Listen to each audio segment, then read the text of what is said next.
ঠিক আছে।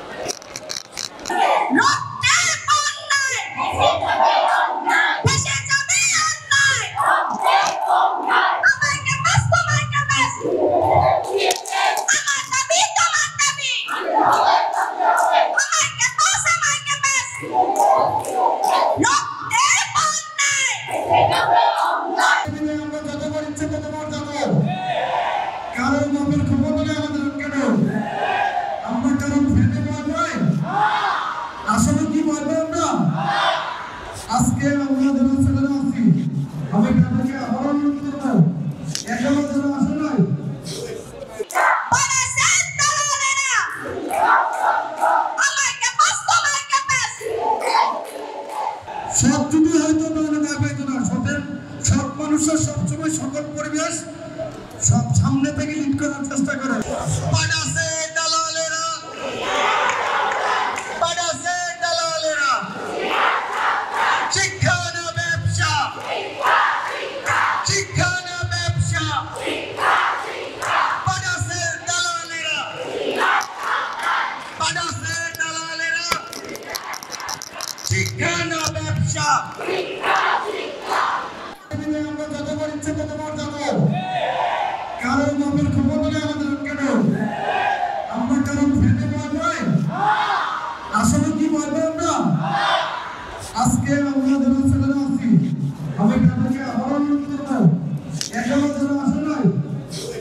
দীর্ঘ 34 দিন যাবৎ আমাদের নিজস্ব ক্যাম্পাসের দাবি রক্ষার্থে আমরা আন্দোলন করে যাচ্ছি।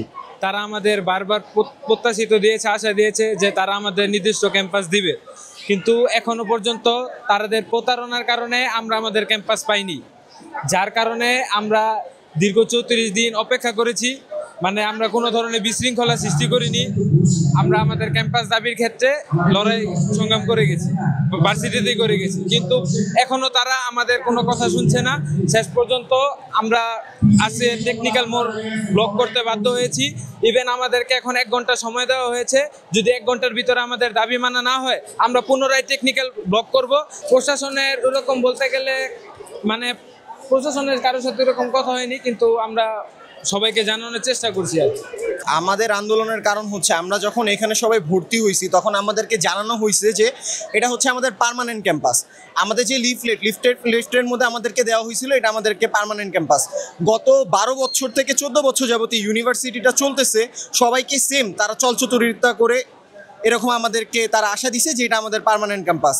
গত কিছুদিন আগে সংবাদ মাধ্যমে একটা সংবাদ প্রকাশ হয় যে রেড তালিকাভুক্ত কিছু ইউনিভার্সিটি আছে যাদের হচ্ছে পার্মানেন্ট ক্যাম্পাস নাই, সেটার মধ্যে হচ্ছে আমাদের ইউনিভার্সিটি আমরা নাম পাই। সেক্ষেত্রে আমরা অনেক কনসার্ন হই, যেহেতু আমাদের এখানে ক্যারিয়ারের কোয়েশ্চেন। তা আমরা তাদেরকে জানাই, তারা বলছে হ্যাঁ তারা হচ্ছে তারা এটার কাজ করবে, কিন্তু তারা এরকম কোনো কাজ করে নাই। পরবর্তীতে দেখা যায় যে তারা এখানের মধ্যে তাদের ব্যবসায়ী ক্লাবের জন্য একটা মেডিকেল কলেজ এবং একটা নার্সিং তো আছে, পাশাপাশি মেডিকেল কলেজ খোলার তারা প্রচেষ্টা করে, যেটা আমরা তাদেরকে বাধা দেই যে আগে আমাদেরকে পার্মানেন্ট ক্যাম্পাসের বুঝিয়ে দেওয়া হোক, তারপর হচ্ছে আপনারা আপনাদের ব্যবসায়িক সুবিধা দেখেন, কিন্তু তারা আমাদেরকে এটা দেয় না। আমরা তাদেরকে আলটিমেটাম দিই। এরপর একদিন যে বাডাসের যে চেয়ারম্যান আজাদ স্যার, উনি আমাদের সাথে বসে আমাদেরকে এটা জানান যে হ্যাঁ আমরা তোমাদেরকে কথা দিলাম, আমরা তোমাদের 5.57 একর জায়গা বুঝিয়ে দিব, কিন্তু তাও আমাদেরকে দেওয়া হয় না। এরপরে আমরা গত 2 দিন যাবৎ আন্দোলন করি, তাদেরকে আমরা অনেক বুঝাই যে আমাদের পার্মানেন্ট ক্যাম্পাসটা খুবই প্রয়োজনীয়, কিন্তু তারপরও তারা আমাদের কথা শুনে না। আমরা 2 দিনের মানববন্ধন করি, শান্তিপূর্ণ কর্মসূচি পালন করি, কিন্তু তাও তারা আমাদের কথা শুনে না। আমাদের রানিং সেমিস্টার যেটা 8 সেমিস্টার, এরপরে সে ক্যাম্পাস বন্ধ করে দিবে। সবাইকে জানা উচিত যে বাডাসের নামে তারা কি প্রতারণা করতেছে। শুধু এখানে না, আপনি হসপিটালে যান, আপনি ওইখানেও যেয়ে দেখবেন যে তারা ওইখানেও কোনো একটা প্রতারণা করতেছে। আমাদেরকে বলে ভর্তি করা হয়েছিল যে এটা পার্মানেন্ট ক্যাম্পাস, কিন্তু আমরা পার্মানেন্ট ক্যাম্পাস পাই নাই।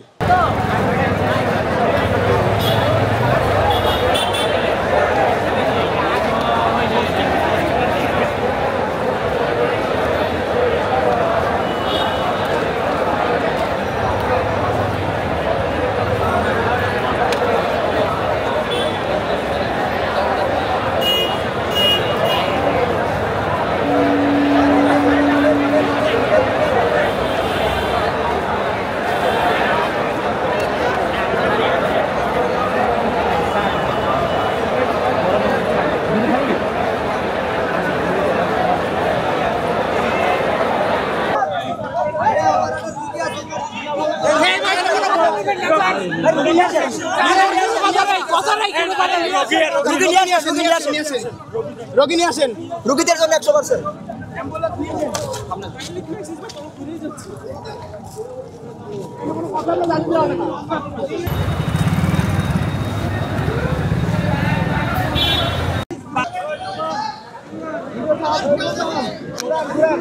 ঘুরান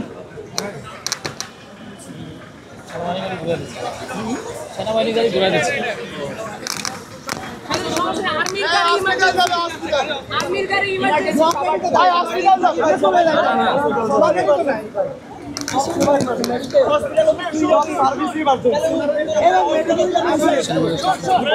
আর্মির কাজ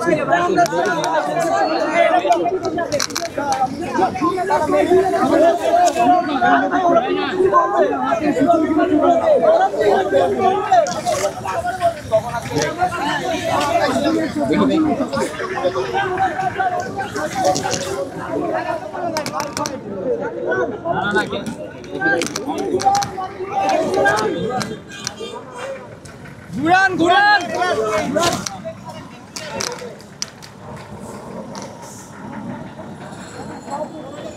কিষান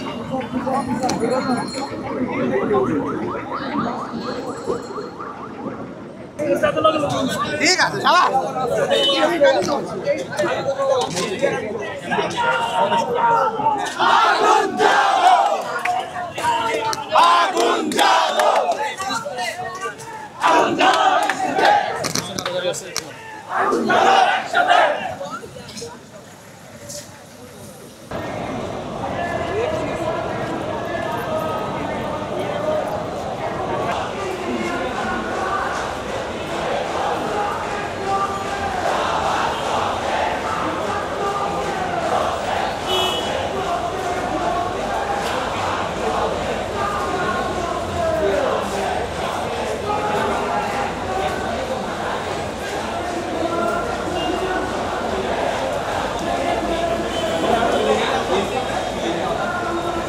আমরা গতকাল রাত 12টা থেকে রাত 4:30 পর্যন্ত কন্টিনেন্টাল মোড়ে আমরা ছিলাম। তো এখন দেখা যাচ্ছে যে আমাদের ব্যাপারে প্রশাসনের সেরকম সজাগ দৃষ্টি আসতেছে না। এই কারণে আমরা বাধ্য হয়ে আজকে এখানে অবস্থান নিয়েছি। বিএসসি ছাড়া ইঞ্জিনিয়ার হবে না, ইন্টারন্যাশনাল ল ভাই এটা, যে বিএসসি ছাড়া কেউ ইঞ্জিনিয়ার হয় না। ডিপ্লোমারা কোনো দেশে ইঞ্জিনিয়ার হিসেবে গণ্য হয় না। আরেকটা দাবি কি রে ভাই, ওই রোকন ভাইয়ের যে হত্যার হুমকি দেওয়া আছে সেটার বিচার করতে হবে, তাদের চাকরিচ্যুত করতে হবে পার্মানেন্টলি, তাদের বিরুদ্ধে মামলা করতে হবে। আরেকটা দাবি কি রে ভাই, ভুলে গেলাম। প্রথম হচ্ছে আমাদের দাবি ছিল কি, প্রথম দাবি ছিল হচ্ছে নবম গ্রেডে যে বেস ইঞ্জিনিয়ারদের ফার্স্টে দশম গ্রেডে কোনো ডিপ্লোমা ইঞ্জিনিয়ারদের 100% কোটা ছিল, বেস ইঞ্জিনিয়াররা কোনো ধরনের এখানে অ্যাপ্লাই করতে পারতো না, চাকরি মানে অংশগ্রহণ করার সুযোগ নেই। সম্পূর্ণ জায়গাটা বেস ডিপ্লোমা কোটাধারীরা দখল করে রাখছে। অ্যান্ড নবম গ্রেডের ক্ষেত্রেও বেস ইঞ্জিনিয়ার ডিপ্লোমা কোটাধারীরা 33% কোটা নিয়ে রাখছে, যারা হচ্ছে অটো প্রমোশন পায়। সো দশম গ্রেড থেকে নবম গ্রেডে তারা দশম গ্রেড থেকে ওরা নবম গ্রেডে অটো প্রমোশন পায়, যার কারণে বেস ইঞ্জিনিয়াররা যে নবম গ্রেডে অ্যাপ্লাই করবে সেখানে জায়গা কমে যাচ্ছে। সো নবম গ্রেডে 33% কোটা ছিল, কিন্তু তারা অবৈধভাবে বিভিন্ন ধরনের কানেকশন ইউজ করে ইলিগেলভাবে তারা 66 থেকে 80% পর্যন্ত তারা জায়গা দখল করে রাখছে, যার কারণে আমাদের বেস ইঞ্জিনিয়াররা সেখানে অ্যাপ্লাই করতে পারছি না, চাকরি পাচ্ছি না। সো যার কারণে আমরা চাকরি না পেয়ে আমরা এখন কি ইঞ্জিনিয়ারিং সেক্টরের বাইরে আমরা ব্যাংকে যাচ্ছি, বিসিএস দিচ্ছি, পড়াশোনা যাচ্ছি, এসব কাজ করতেছি। এটা এই কারণে আমাদের দাবি, প্রথম দাবিটা হচ্ছে যে দশম গ্রেডে বিএসসি ইঞ্জিনিয়ারদেরকেও অংশগ্রহণের সুযোগ দিতে হবে। অ্যান্ড নবম গ্রেডে বিএসসি ইঞ্জিনিয়ার ডিগ্রি ছাড়া কেউ নবম গ্রেডে প্রমোশন পাবে না, এটা আমাদের দ্বিতীয় দাবি। আর তৃতীয় দাবিটা হচ্ছে বিএসসি ইঞ্জিনিয়ারিং ডিগ্রি ব্যতীত কেউ ইঞ্জিনিয়ার পদবিটা ব্যবহার করতে পারবে না। আমরা কিন্তু ভুলি নাই পিলখানার হত্যা, আমরা কিন্তু ভুলি নাই এতগুলা মানুষকে ডেকে এনে ফাঁসিতে ঝুলানো, আমরা কিন্তু ভুলি নাই অন্যায় অত্যাচার। আমার বাড়িটা পর্যন্ত দখল হয়ে গেছে, আমি কিন্তু পরিবর্তে বাড়ি গিয়ে যে দখল করতে যাই নাই। 5ই আগস্ট আমাকে অনেকেই বলছে আপনি তো যে বাড়িটা উদ্ধার করতে পারবেন, আমি না, আমি তো আইন হাতে নেব না। আইনকে প্রভাবিত করে আমার সঙ্গে অন্যায় করা হয়েছে, সেই আইনই আমার বিচারিক সমাধান করবে। পোস্ট দেন সামাজিক মাধ্যমে, অবশ্যই দিবেন, আপনাদের পোস্ট দিবেন না কেন, আমরাও অ্যাপ্রিসিয়েট করবো, কিন্তু দয়া করে সেই পোস্ট দেওয়ার আগে নিজের হাতে নিজের সন্তানকে জব করবেন, তারপরে দিবেন। কারণ 1400 বাচ্চাকে গুলি করা হয়েছে, তাদেরও বাবা মা আছে। তারা সেই বাবা মাগুলো যদি তাদের বাচ্চাদের স্বৈরশাসককে তাড়ানোর জন্য রাস্তায় নামিয়ে দিতে পারে, তাহলে আপনাদের যদি এত ভালোবাসা আপনাদের পিতার প্রতি থাকে, আপনার বাচ্চাকে আগে জড়ো করবেন, তারপরে সেই পোস্ট দিবেন। তারা হলে এইসব ভালোবাসা দেখায় কোনো লাভ নাই। আপনাদের লজ্জা হওয়া উচিত। আপনারা তো শিল্পী, সমাজের প্রতিনিধিত্ব করেন, সমাজকে পথ দেখান, আপনারা এই কাজ করেন কিভাবে? আপনাদের লজ্জা হয় না? যে মুক্ত ছেলেটি পানির জন্য দৌড়াচ্ছিল, তার হাতে ছিল না কোনো অস্ত্র, এতটুকু একটা বাচ্চা যাকে শুধু দাঁড়িয়ে দাঁড়িয়ে দেখছিল, তাকে গুলি করে মেরে ফেলা হয়েছে। তাহলে কেন আপনার বাচ্চাকে আপনি পিতার জন্য উৎসর্গ করবেন না? আপনি বলেন যে আমরা অন্যায় করছি, তাহলে এই অন্যায়ের জন্য আপনি আপনার বাচ্চাকে আন্দোলনে পাঠান। এসব করেন না। ওই কুকুর হলে তার চিকিৎসা হচ্ছে তাকে গুলি করে মেরে ফেলা, কিন্তু আমরা সেটা করবো না, আমরা তার জন্য চিকিৎসার ব্যবস্থা করবো। আপনারা দেখেছেন বিগত জুলাই আগস্ট গণ অভ্যুত্থানে ছাত্র জনতার উপরে যে ফ্যাসিস্ট সরকার যে নির্মম অত্যাচার চালিয়েছে, সেই ফ্যাসিস্টদের বিরুদ্ধে আমরা দাঁড়িয়েছি। আমরা কোনো ব্যক্তির বিরুদ্ধে নয়, কারোর প্রতি কোনো ব্যক্তিগত আক্রোশ আমাদের নেই, কিন্তু যে প্রমাণিত ফ্যাসিস্ট যারা দেশ থেকে পালিয়ে গেছে, তাদের পক্ষে এখনো যারা কথা বলে, আমরা তাদের বিপক্ষে। সুতরাং আমরা চাই একটা সুষ্ঠু সমাজ ব্যবস্থা, এই কালচারাল অঙ্গন যাতে সুষ্ঠু থাকে, এটা যাতে দলীয়করণ না হয়। বিগত দিনে আমরা দেখেছি বিটিভি থেকে এফডিসি থেকে শুরু করে প্রত্যেকটা জায়গা দলীয়করণ করে ফেলা হয়েছে। তো আমরা চাই না যে ফ্যাসিস্টরা আবার এদেশে আসুক, এবং ফ্যাসিস্টদের পক্ষে যেসব শিল্পীরা কথা বলবে, আমরা সব সময় তাদের বিরুদ্ধে কথা বলবো। কোনো ব্যক্তিগত কারণ বিপক্ষে আমরা কোনো আক্রোশ আমাদের নেই, কিন্তু যারা ফ্যাসিস্টদের পক্ষে কথা বলবে, আমরা সব সময় এই জাসার পরিবার, ইথুন বাবু ভাই, শিবাসানু ভাইয়ের নেতৃত্বে তাদের বিপক্ষে আমরা সবসময় কথা বলবো। স্বৈরাচার বিরোধী আন্দোলনের দীর্ঘ আন্দোলনের কণ্ঠযোদ্ধা, যার গানে যার কণ্ঠে আন্দোলনকারীরা ফিরে পেয়েছিল প্রাণ শক্তি, আমাদের সেই মৌসুমী আমাদের মাঝে উপস্থিত রয়েছেন। আমাদের মাঝে এরকম অনেকেই আছে যারা সংসার চালিয়েছেন, যারা কাজ করতেন, অভিনয় করতেন, গান গাইতেন, নাচতেন, তাদেরকে বিটিভিতে বা রেডিওতে বা সাংস্কৃতিক জগতে ঢুকতে দেওয়া হয়নি। আমরা দৃঢ়ভাবে বলতে চাই যে এই ধরনের ফ্যাসিস্ট মনোভাব আমরা আর দেখতে চাই না। এবং আমাদের সংস্কৃতির, আমাদের সাংবাদিক ভাইরা আপনারা যারা উপস্থিত আছেন, আমি তাদের মাধ্যমে ওইসব শিল্পীদেরকে হুঁশিয়ারি দিতে চাই যারা আমাদের জাতীয়তাবাদী এবং সুস্থ মন মানসিকতা সম্পর্কে ফেসবুক বা অন্যান্য বিভিন্ন মাধ্যমে যারা নোংরা কথা বলবেন। আমি ব্যক্তিগতভাবে যেটা বলতে চাই, আমি আইনের আশ্রয় নিব এবং আমি আশা করব আমার দল আমার সাথে থাকবে। যাদের 16 বছর আমরা দেখেছি, শুধু তাদের দুইটা চরিত্র ছিল, একটা ছিল শিল্পী, আরেকটা ছিল আওয়ামী লীগের দূষণ। যাদের 16 বছরে গুম খুন, হাজার গুম খুন, লক্ষ কোটি টাকার পাচারে যাদের মন কাঁদে নাই, তারা যখন আজকে ফেসবুকে পোস্ট দেয়, তখন আমাদের হৃদয় ক্ষরণ হয়।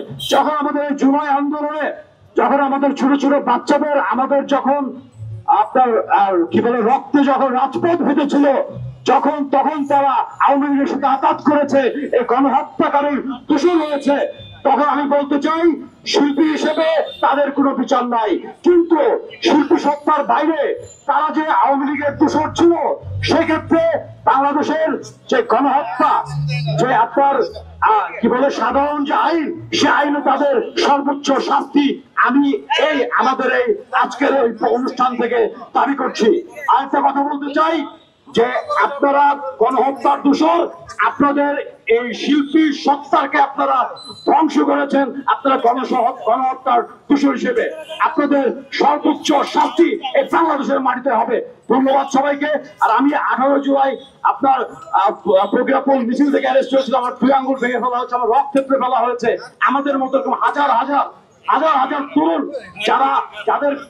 যারা এই সরকারের বিরুদ্ধে 16 বছর জুলাই আন্দোলনে রক্ত দিয়েছে, আপনার হচ্ছে কি বলে তাদের ঘাম দিয়েছে, তাদের একটাই দাবি, এই ফ্যাসিস্ট কালচারাল ফ্যাসিস্টদের বিচারে বাংলাদেশের মাটিতে হতে হবে। ধন্যবাদ সবাই। আজকে কালচারাল ফ্যাসিস্টদের বিরুদ্ধে মানববন্ধনে আমরা সবাই একত্রিত হয়েছি। কথা বেশি কিছু বলবো না, কারণ আমরা যেহেতু সংস্কৃতির সঙ্গে জড়িত, সেই জায়গা থেকে আমি বলবো যে বিগত যে 15 বছর বা আমরা যে আন্দোলনে সামিল ছিলাম, এই আন্দোলনের সময় আপনারা কোথায় ছিলেন? যিনারা ওই ধরনের পোস্ট দিয়েছিলেন ফেসবুকে, দেখছি যে তাদের এত আবেগ, আবেগ ধরে রাখতে পারছে না দেখে আবেগগুলো তুলে ধরছে। তো আপনাদের এই আবেগগুলো তখন কোথায় ছিল? যে দেশের মানুষরা যখন এত কষ্ট করছিল, খাইতে পারছে না, মন খুলে কথা বলতে পারছে না, কোনো কিছু তাদের অধিকার বুঝে পাচ্ছে না, ভোট দিতে পারছে না, তখন আপনারা কই ছিলেন? আপনারা তখন কোথায় ছিলেন? তখন আপনাদের এই আবেগটা বের হয়ে আসে নাই? আপনাদেরকে বলছি, যেখানে আছেন, এসির মধ্যে আছেন, আপনারা কত শান্তিতে আছেন, আপনারা দেশে ঘর বেঁধেছেন, বিদেশে ঘর বেঁধেছেন, তাহলে সেই জায়গা থেকে আপনাদের এই এত আরাম আয়েশ রেখেও কেন এত আবেগ আপনাদের উঠলে ওঠে? এই আবেগগুলো দেশের প্রতি দেখান। দেশের এই যে এত কষ্ট করে যারা দেশের জন্য আন্দোলন করলো, যারা রক্ত দিল, তাদের প্রাণের কি কোনো দাম নেই আপনাদের কাছে? রক্তের কোনো দাম নেই? কেন এগুলো করছেন? নিজেরা ভালো আছেন, ভালো থাকেন, গোপনে ছিলেন, গোপনেই থাকেন। সামনে আসার কি দরকার ছিল? আর সামনে যখন এসেছেন, আমরা তো আছি, আমরা সবসময় অন্যায়ের প্রতিবাদ করেছি, এখনো করবো এবং ভবিষ্যতেও করে যাব। এবং আমরা জাসাস পরিবার সবাই একসঙ্গে আছি, এবং আমার মনে হয় আমাদের বাংলাদেশের সবাই একত্রিত হয়ে আমরা এই প্রতিবাদটা করতে চাই, করব ইনশাল্লাহ। ধন্যবাদ সবাইকে। আমরা বিগত 36 থেকে 34 দিন হচ্ছে গিয়ে আমরা শান্তিপূর্ণভাবে মানববন্ধন করেছি, শান্তিপূর্ণভাবে ক্যাম্পাসে অবস্থান করেছি। আমাদের হুট করে আমাদের গত 20 কি 22 তারিখে আমাদেরকে বলে যে আমাদের ক্যাম্পাস অনির্দিষ্টকালের জন্য বন্ধ করে দিয়েছে, যেটা আমাদের জন্য খুবই ভবিষ্যতের জন্য হুমকিস্বরূপ। তো পরবর্তীতে আমরা তারপরে হচ্ছে 48 ঘন্টা আলটিমেটাম দিই, বারডাস আমাদের সাথে বসুক, আমাদের সাথে সমঝোতায় আসুক। কিন্তু বারডাস আমাদেরকে কোনো প্রতিশ্রুতি দিচ্ছে না যে এটা আমাদের স্থায়ী ক্যাম্পাস দিবে বা এরকম কিছু। তারা অনেক তালবাহানা করছে, তারা আমাদের বলছে উত্তরা, মেঘনাঘাট, এরকম অনেক XYZ জায়গা দেখে আমাদের বলছে সেখানে আমাদের স্থানান্তর করা হবে, কিন্তু আমরা সেটা মানবো না। 5.5 একর জায়গা শুধুমাত্র বিউইটিসিটি থাকবে, এখানে তারা নার্সিং কলেজ করবে, এখানে তারা মেডিকেল কলেজ করবে। তারা চাচ্ছে আমাদের ভার্সিটি, মানে ডিগ্রি ধারণকারী যে ভার্সিটিটা, সেটার অস্তিত্ব বিলীন হয়ে যাক, কিন্তু সেটা কখনোই কাম্য না। তার জন্য আমরা গত 2 দিন 48 ঘন্টা আলটিমেটাম দিয়েছিলাম, তাতে কোনো কাজ হয়নি। শান্তিপূর্ণভাবে মানববন্ধন করার পরেও তারা আমাদের সাথে আপোষে আসেনি। বারডাস আমাদের সাথে, সম্পূর্ণ কথা, বারডাস আমাদের সাথে কোনো ধরনের আপোষে আসেনি। তাই আজকে আমরা রাস্তায় নেমেছি, কিন্তু আমাদের মহামান্য বিসি স্যার আমরা টেকনিক্যাল ব্লক করেছিলাম, বিসি স্যার আমাদের কাছে 1 ঘন্টা সময় চেয়েছে। তো 1 ঘন্টা অতিবাহিত হতে আর কিছুক্ষণ সময় বাকি।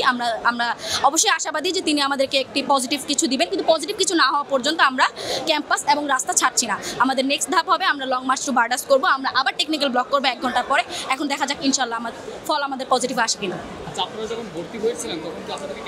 জি, ভর্তি হওয়ার সময় আমাদেরকে বলেছিল এটা আমাদের স্থায়ী ক্যাম্পাস, তখন আন্ডার কনস্ট্রাকশন ছিল, কাজ চলছিল, যেটা আমাদের স্থায়ী ক্যাম্পাস এই 5.5 একর জায়গা বিউইটিএস এর আন্ডারে।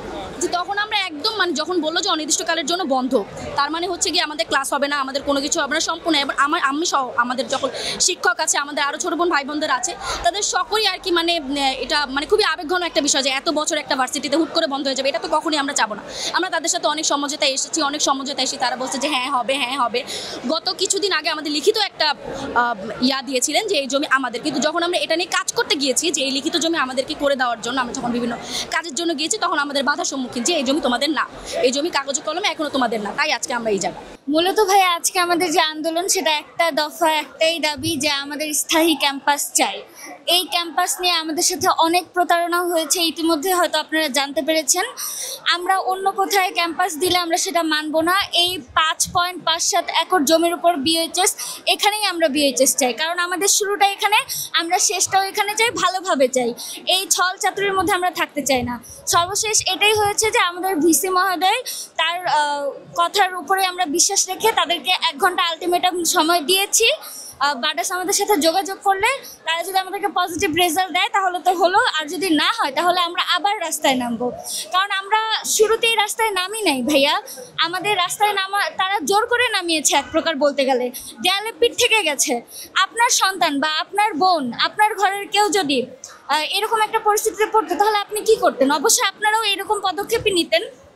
অনেকেই আমাদেরকে ভুলভাবে দেখছে, পুরো খবরটা না জেনে না শুনে আমাদেরকে গালিগালাজ করছে, কমেন্ট করছে। আমি তাদেরকে বলতে চাই, দৃষ্টি আকর্ষণ করে তাদের, আপনারা পুরো খবরটা জানুন। কেন আমরা আজকে রাস্তায়? আমরা এমনিতেই রাস্তায় নামই নাই। একবার আমাদের জায়গায় নিজেদেরকে দাঁড় করান। আপনার সাথে প্রতারণা হোক, অনেকে বলছে আপনারা কেন খোঁজ খবর নেন নাই। ভাই, আমরা খোঁজ খবর নিয়েছি। আপনারা যদি লিফলেটটা দেখেন, ওখানে সুন্দর করে লেখা যে নিজস্ব জায়গার উপরে বিএইচএস প্রতিষ্ঠিত, এটাই নিজস্ব ক্যাম্পাস। কিন্তু এই যে আমি প্রায় 3 বছর শেষ, আমার 6 সেমিস্টার ফাইনাল দিব, এখন এসে আমি জানতে পারছি যে এটা নিজস্ব জমির উপর না। তার মধ্যে ইউজিসি এটাকে লাল তালিকাভুক্ত করেছে, তাদেরকে ওয়ার্নিং দিয়েছে, সেটা নিয়ে তারা কোনো কাজ করছে না লাল তালিকা থেকে সরানোর জন্য। আমরা তাদেরকে বারবার বলেছি, বাট তারা কোনো পদক্ষেপ নিচ্ছে না। আর তারপর কি হবে? তারপর এটা বন্ধ করে দিবে, আমাদের সার্টিফিকেটের তো কোনো দাম থাকবে না। আমরা কোথায় যাব? আমাদের ভবিষ্যৎ অন্ধকার, মানে পুরো জাতির অন্ধকার। আমরা স্বাস্থ্য বিষয় নিয়ে কিন্তু পড়ালেখা করি, আমাদের সাথে মেডিকেল কিন্তু একটা ইন্টার রিলেটেড। আমরা যদি না থাকি, মেডিকেল কিন্তু একা একা চলে না, এটাই সত্যি। আমি তাদেরকে ছোট করে কিন্তু বলছি না, কেউ আবার এটাকে ভুলভাবে নিয়েন না। আমি তাদেরকেও সম্মান করি, কিন্তু আমি জাস্ট চাই তারাও বুঝুক যে আমরা তো তাদেরই ভাই বোন। আমাদের সাথে প্লিজ আপনারা সাহায্য করেন, আমাদের পাশে থাকেন, সহমর্মিতা দেন। আমরা আপনাদের পাশে থাকাটাই চাচ্ছি। এই লোনটা বিওএইচএস এর জন্য কোনো একটা টাকাও খরচ করে নাই। তারা তাদের বিভিন্ন প্রতিষ্ঠানের জন্য এটা খরচ করছে, হসপিটাল বলেন, তাদের নিজস্ব প্রতিষ্ঠান বলেন, এগুলোর জন্য খরচ করছে। কিন্তু আমাদের এই ক্যাম্পাসের জন্য একটা টাকাও তারা খরচ করে নাই। এমনকি আমাদের ক্যাম্পাসের সুযোগ সুবিধা বলতে একটা কোনো ক্লাব নাই, কিছু নাই, কোনো কিছুর জন্য তারা একটা সামান্য গেট পর্যন্ত নাই। এবং আমাদের লজ্জার বিষয়, এটা একটা বাংলাদেশের প্রতিষ্ঠান হয়েও চট্টগ্রাম থেকে শুরু করে অনেক জায়গায় এই ক্যাম্পাস থেকে চেনে না। এবং মিরপুর থেকে যখন আপনি এই জায়গায় আসবেন,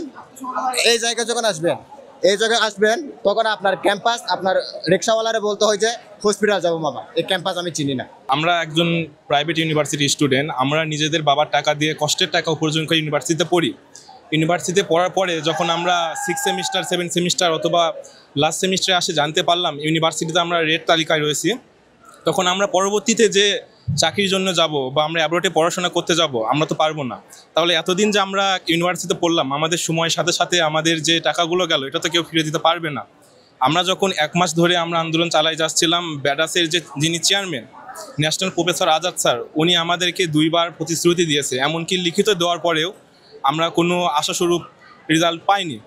শেষ পর্যায়ে যখন আমরা ওনাদের থেকে একজন লিখিত বন্ড সই নেওয়ার পরে উনি পরবর্তীতে আমাদের ইউনিভার্সিটির মধ্যে উনি একটি বাসাতে থাকতো, যে বাসাতে উনি ছিল ওই বাসাটাও আমাদের ইউনিভার্সিটির জায়গা, কিন্তু উনি ওখানে দখল করে থাকতো। এবং পরে দেখা গেল কি, উনি যখন আমরা আন্দোলনটি প্রকট ধারণ, আমাদের আন্দোলনটি বড় হয়ে গেল, উনি ওনাদের পুরো ফ্যামিলিকে অ্যাম্বুলেন্সে করে লুকাই নিয়ে চলে গেল। কেন গেল এটা নিউজ আমরাও জানি না। পরবর্তীতে উনি আমাদের ক্যাম্পাসেও আসতেছে না এবং ব্যারাজ থেকে আমাদের হুমকি দেওয়া হচ্ছে যে এখানে ভর্তি কার্যক্রম বন্ধ থাকবে, ডাইরেক্ট তো বন্ধ করার কোনো এখতিয়ার ওনারা রাখে না। এমনও সময় গেছে আমরা দেখছি উনি ওখান থেকে ব্যারাজের চেয়ারম্যান এবং আমাদের ইউনিভার্সিটি, উনি একজন টিচারও বটে, উনি ডাইরেক্ট নির্দেশনা দিয়ে দিয়েছে যে আপনাদের ক্যাম্পাস অনির্দিষ্টকালের জন্য বন্ধ। আমার প্রশ্ন হচ্ছে, একটা চেয়ারম্যান কিভাবে ক্যাম্পাস বন্ধ করতে পারে? আমার ক্যাম্পাস বন্ধ করতে পারবে শুধুমাত্র আমাদের ক্যাম্পাসের ভিসি মহোদয়, ওরা অনুপস্থিতিতে প্রক্টর। উনি এভাবে আমাদের সাথে মানে কথা দিয়ে কথা রাখতেছে না এবং আমাদেরকে এখানে বলে আমরা তোমার সাথে রয়েছি। পরবর্তীতে যখন উনি বিওটি অথবা ট্রাস্টি বোর্ডের মিটিংয়ে যাওয়ার পরে দেখা যায় কি উনি ওনাদের পক্ষ হয়ে সব কিছু করতেছে। আমি শুধু একটি কথাই বলবো, একটি শিক্ষক যদি কোনো সময় ব্যবসায়িক হতে চায় তাহলে ওনার মাঝে শিক্ষকতা যে মানবিকতা থাকে ওটা কোনো সময় থাকে না। শিক্ষকতা এবং ব্যবসায়িকতা আলাদাভাবে চলাচল করতে হবে।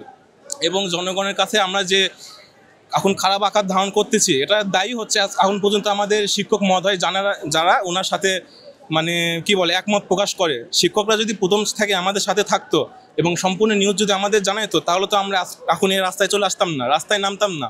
রাস্তায় নামার পরে যে লোকজন আমাদের এখানে বকাবকি করতেছে, আমরা কোথায় যাব? আমাদের রাস্তা ছাড়া তো কিছু জায়গা নেই। এই ক্যাম্পাসেও এখন ব্যাটাসের নামে 1992 অথবা 94 সালে যখন 96-এ যখন এই জায়গাটা গণপূর্তি ভবন থেকে বা ওই দপ্তর থেকে আমাদের নামে দেওয়া হয়, তখন এখানে উল্লেখ করা ছিল এখানে ডিগ্রি প্রদানকারী প্রতিষ্ঠান এবং বিওএসএস-এর নামে থাকবে। কিন্তু ব্যাটাস কর্তৃপক্ষ এটা বলা সত্ত্বেও আমাদের এই জায়গা থেকে শত কোটি টাকার উপর লোন নিয়েছে, যা বর্তমানে এখনও পরিশোধ করতে পারে নাই। যদি ভবিষ্যতে পরিশোধ করে তারপরে যে এখান থেকে আমরা রেড তালিকা থেকে সরতে পারবো। এখন যে লাল তালিকা আমাদের হয়ে আছে, এটা নিয়ে কি করণীয়, এটা নিয়ে আমরা কোথাও যাইতে পারতেছি না। এজন্য আজকে আমরা রাস্তায়। এবং আপনাদের কাছে আমরা আবার সরি প্রকাশ করতেছি বা দুঃখিত, অতিমাত্রায় আমরা ক্ষমা প্রার্থনা করবো আপনাদের কাছে। সামরিকভাবে এভাবে ভোগান্তির জন্য আমাদের ক্ষমা করে দিবেন। কিন্তু আমরা যদি কোনো আশ্বাস না পেয়ে থাকি, আশ্বাস না, আমরা আমাদের সফলতা না পাওয়া পর্যন্ত রাজপথ এবং ক্যাম্পাস পূর্ণাঙ্গ আমরা ছাড়বো না। আমার মেয়েটা যখন প্লেনটা ক্রাশ হয়েছে না, তখন কিন্তু আমি সবার আগে ওইখানে গিয়েছিলাম। আমি যাওয়ার পরে আমার চোখের সামনে আগুনটা দাউ দাউ করে জ্বলছে ভাই। আমার চোখের সামনে যখন আগুনটা জ্বলছে, নিমিষে সব শেষ হয়ে গেছে। আমার চোখের সামনে জ্বলছে, কিন্তু আমি কিছু করতে পারি নাই। কিন্তু যখন আমি এটা নিয়ে কথা বলি, তখন বলে আমি নাকি মায়া কান্না করি। আমি বিচার কি চাইবো না? আপনাদের কাছে আমার প্রশ্ন, আমি কি বিচার চাইতে পারি না? কারণ স্কুল প্রতিষ্ঠান তো কোনো কিছু করে নাই আমাদের জন্য। সে যদি আমাদের জন্য কিছু করত বা কিছু বলতো, তাহলে আমরা কিছুই করতাম না হয়তোবা। কিন্তু আমার কথা কি জানেন, এই মাইলস্টোন কোচিংয়ের জন্য বাচ্চাদের এত প্রেশার দিত, বাচ্চাগুলো কোচিংয়ের জন্য কিন্তু আটকানো ছিল। আর এই বাচ্চাগুলো আটকানো থাকার কারণেই কিন্তু মারা গিয়েছে। এখন আমরা যখন তাদেরকে বলি যে আপনারা কেন কিছু বলেন না, তারা প্রশ্নটা ডিভাইড অন্যদিকে করে, যে এখানে আপনারা আমাদেরকে কেন প্রশ্ন করেন? প্লেন পড়েছে, আপনারা অন্য কাউকে প্রশ্ন করেন না, আমাদেরকে প্রশ্ন করেন। আমরা তো তাদেরকে প্রশ্ন করবই ভাই, কারণ তাদের অনেক গাফুলতি আছে, তাদের অনেক দুর্নীতি আছে। একটা শিক্ষা প্রতিষ্ঠানে 100 জন 100% কি কোনোদিন পাশ করতে পারে? তাহলে তার প্রতিষ্ঠানে এত ভালো রেজাল্ট কিভাবে হয়? তার যে একটা মাইলস্টোনের যদি 100 জন পরীক্ষার মধ্যে 80 জন ভালো করে, সে 80 জনকে তার স্কুল থেকে পরীক্ষা দেওয়ায়। তার আর একটা বেনামি প্রতিষ্ঠান আছে, আপনারা কি জানেন সেটার নাম? তার আরেকটা যে স্কুল আছে সেটার নাম হচ্ছে মেগা সিটি।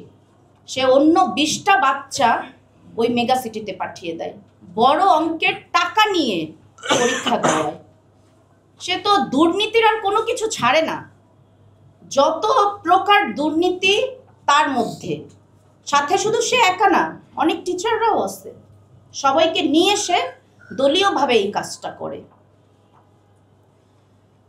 এই যে মাইলস্টোনটা যে স্কুলটা করছে, এলাকার লোকজন সবাই জানে কিভাবে এই স্কুলটা হয়েছে। আমার শ্বশুর বাড়ির 9 বিঘা সম্পত্তি মাইলস্টোনে। সে কি করেছে জানেন? সে কিছু জায়গা কিনে নিছে, কিছু জায়গা সরকারি দলীয়করণ করে সে নিজে নিয়ে নিছে। কিছু খাসের জমি আছে, সে লিজও নিছে।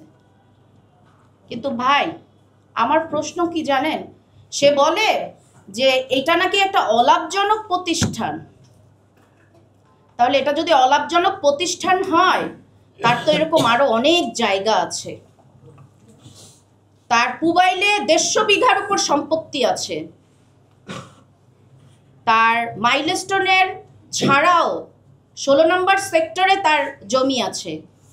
এছাড়াও তার অনেক বেনামি জায়গা জমি আছে। এখন আমার প্রশ্ন আপনাদের কাছে, আপনারা এটা খুঁজে বের করেন।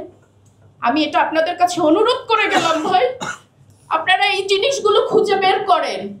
তার এই টাকার উৎস কোথা দিয়ে আসে? এটা তো তার বাপদাদার সম্পত্তি না।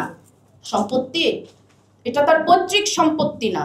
তাহলে এই সম্পত্তি কোথা থেকে আসলো? এই টাকার উৎস কি? তার না এটা অলাভজনক প্রতিষ্ঠান। সে কথায় কথায় বলে, মিডিয়াকে বলে এটা আমার অলাভজনক প্রতিষ্ঠান। তাহলে আপনারা একটু খুঁজে বের করেন। রাজু, আর আমার কথা হচ্ছে, সে বলে কি জানেন, যে এটার নাকি নির্দিষ্ট একটা ডকুমেন্ট আছে তার কাছে, রাজুক দিয়েছে। তাহলে আপনারা ভাই রাজুককেও একটু ধরেন না, যে রাজুক কি আসলেই এই স্কুলটার অনুমোদন দিয়েছিল? যে বাচ্চাটার ক্লাসের উপরে প্লেন পড়েছে, যেই ক্লাসে আপনার প্লেনটা ক্রাশ হয়েছে, ওই ক্লাসেই আমার মেয়েটা ছিল। আপনারা দেখেছেন হয়তো বা, যে জানালার পাশে যেই বাচ্চাটা ছিল, ওইটাই আমার মেয়ে ছিল ভাই। 3টা দফা তো ফাতেমার মামা বলেছে, আর পরের 3টা দফা আমি বলছি। দফা নাম্বার 4, রানওয়ে এলাকা থেকে মাইলস্টোনের শিক্ষা প্রতিষ্ঠান নামক কোচিং সেন্টার হস্তান্তর করতে হবে, স্থানান্তর করতে হবে। হ্যাঁ, রানওয়ে এলাকা থেকে মাইলস্টোনের শিক্ষা প্রতিষ্ঠান নামক কোচিং সেন্টার স্থানান্তর করতে হবে। দফা নম্বর 5, মাইলস্টোনে কোচিং বাণিজ্যের মূল হোতাদের দ্রুত অপসারণ করে আইনের আওতায় এনে বিচারের মুখোমুখি করতে হবে। দফা নম্বর 6, সামাজিক মাধ্যমে অপপ্রচার ও কুরুচিপূর্ণ বক্তব্য প্রদানকারী শিক্ষকদের অপসারণ এবং আইনের আওতায় আনতে হবে। এছাড়া নিহত পরিবারের সদস্যদের হয়রানি বন্ধে সরকারের পদক্ষেপ গ্রহণের আহ্বান জানাচ্ছি। রাশেদ খান সহ মাইলস্টোনের একাধিক শিক্ষক নিহত পরিবারের সদস্যদের নিয়ে সামাজিক যোগাযোগ মাধ্যমে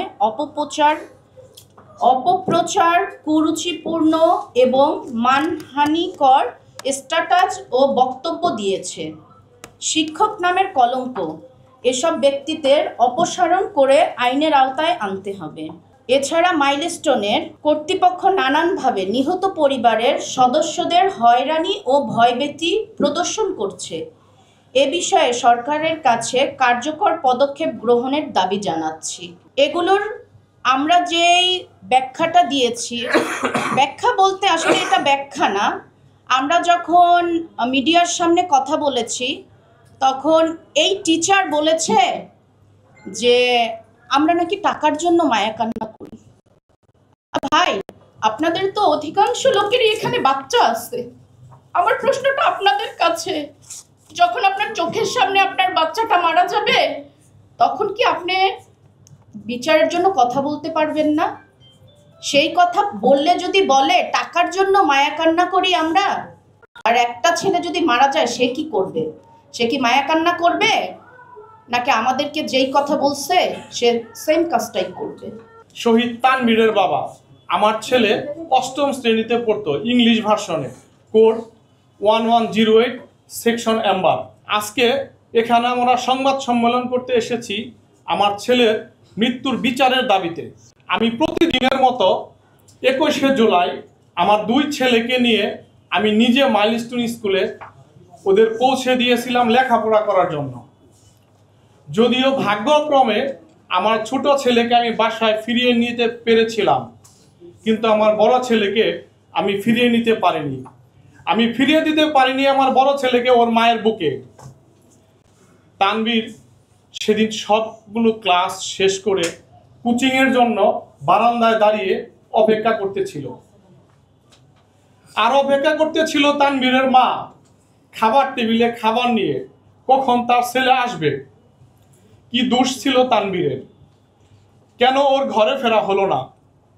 কেনই বা তানবীর দগ্ধ হয়ে ছটফট করতে করতে এই পৃথিবী ছেড়ে এবং আমাদেরকে ছেড়ে চিরদিনের মতো চলে গেল?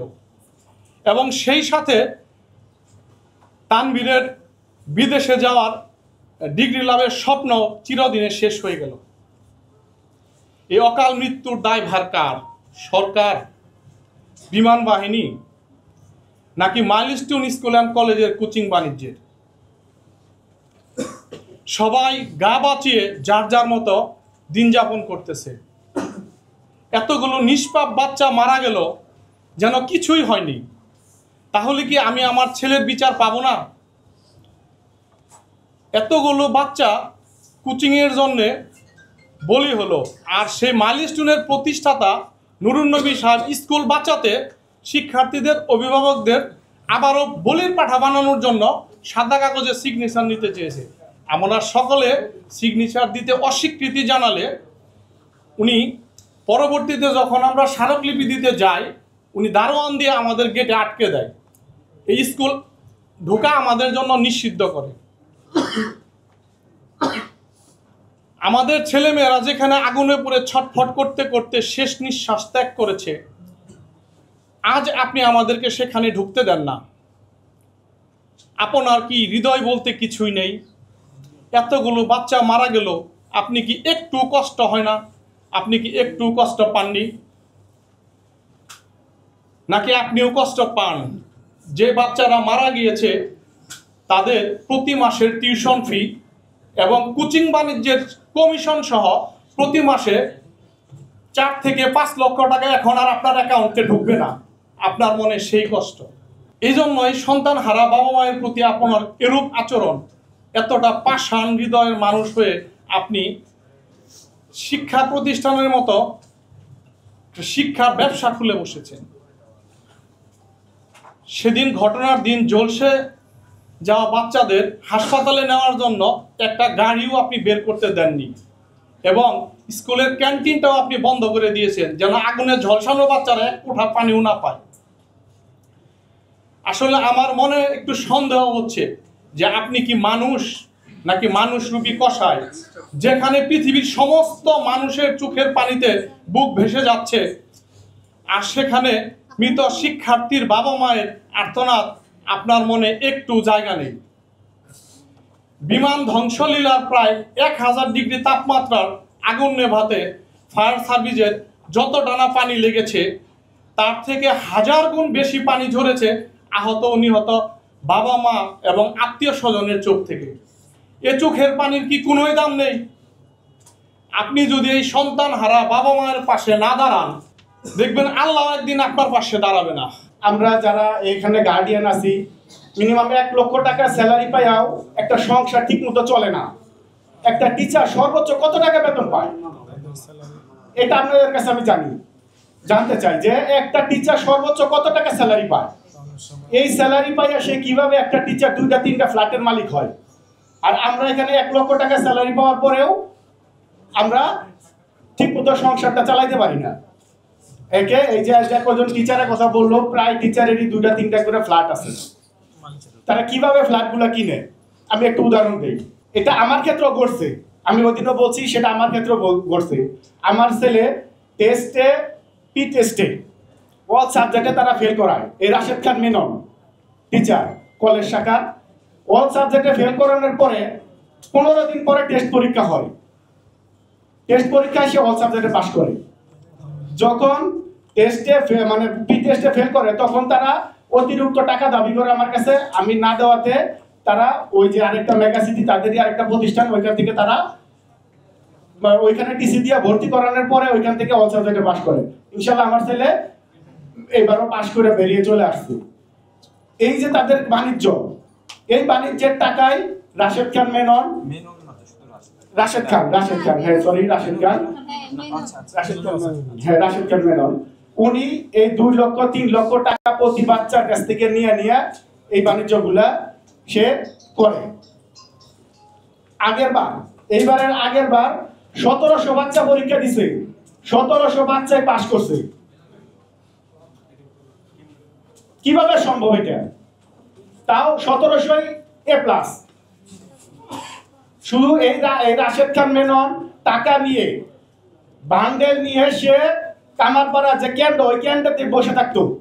ওই ক্যান্ডের যতগুলা ফ্যান আছে, যতগুলা বেঞ্চ আছে, সব মাইলস্টোনের নাকি দেওয়া। এই সুবিধাটা কাজে নিয়ে তারা ওইখানে এই ব্যবসাগুলো চালাইতো, যে অতিরিক্ত টাকা নিয়ে তাদের প্রভাবটা খাটাইয়া তারা ওইখান থেকে এই স্টুডেন্টগুলো যাতে বা রেজাল্ট করে আসতে পারে এটা করছে। এবার এই স্কুল থেকে কতটি পাস পরীক্ষা দিছে, পাস করছে কতটি, আপনারা তাদের প্রশ্ন করেন। নাদিয়া 6ষ্ঠ শ্রেণী ইংলিশ ভার্সনে পড়ে। নিশি ম্যাডাম আমার মিসেসকে ফোন দিয়েছে যে আপনার মেয়েকে কোচিং করান। আমার মিসেস তার টিচারকে বলছে দেখেন আমি একটু অসুস্থ আছি, এই মুহূর্তে আমি কোচিং এ দিতে পারছি না, আমাকে অনেক দূরে থেকে আসতে পারে। কিন্তু গত 21শে জুলাই যে কোনো কারণে উনি আমাদেরকে না জানিয়ে আমার মেয়েকে এক্সট্রা টাইম রেখে দেয়। যখন অতিরিক্ত টাইম রেখে দেয় তখনই আমার ছেলে দৌড়ে গিয়ে দোতলায় ওঠে, তার বোন আসছে না কেন। যখন ও দৌড়ে গিয়ে দোতলায় ওঠে তখন ওর বোন ওকে দেখা মাত্রই রুম থেকে বের হয়ে বারান্দায় আসে, আর তখনই এই দুর্ঘটনায় পতিত হয়।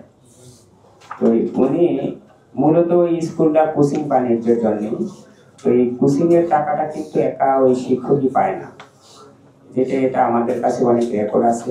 ওখানে শিক্ষকরাই বলছে দেন ওখানে যে হেডমিস্ট্রেস খাদিজা মিসও পায়, স্কুল কর্তৃপক্ষও পায়, সবাই কিন্তু মিলেমিশে কোচিংয়ের টাকাটা ভাগ বটরা করে। আমার আসলে বলার কিছুই নাই, কারণ আমার মিসেস এখনো হাসপাতালে ভর্তি। কারণ সে যে কারোর সাথে কথা বলবে সেটা তো সম্ভবই না, বরং আজকে আমি 1 সপ্তাহ ধরে তাকে হাসপাতালে ভর্তি করে রাখছি। আমি ওখান থেকে আসতে লেট হয়েছে। তো আপনাদের কাছে মাধ্যমে আমি দেশবাসীর কাছে বিচার চাই যে আমরা যাতে এই সুষ্ঠু তদন্তের মাধ্যমে বিচার পেতে পারি।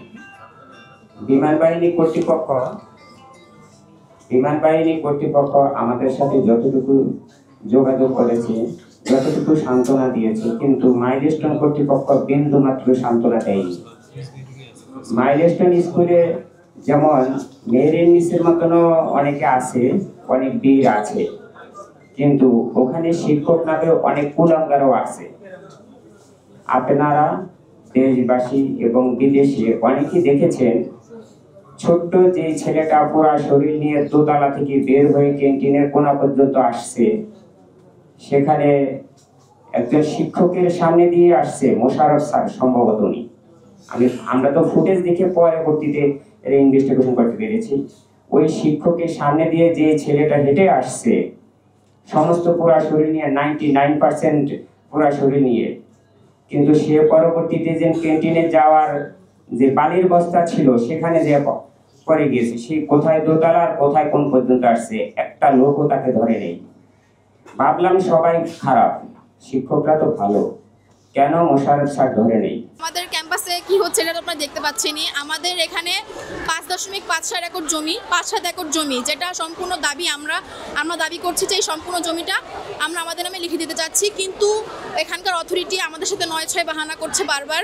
তারা বলছে যে আমাদেরকে ক্যাম্পাসটা লিখে দিবে এবার একটা দলিলে সাইন করেছে আমাদের সামনে, করার পরেও তারা আমাদের সাথে আবার 9-6 করছে। এরকম যদি তারা বারবার করতে থাকে তাহলে হয়তো বা আমাদের লং মার্চ টু বারডেম শাহবাগে যাওয়ার তারা পরিকল্পনা করছে। এখন দেখি তারা কি সিদ্ধান্ত নেয়।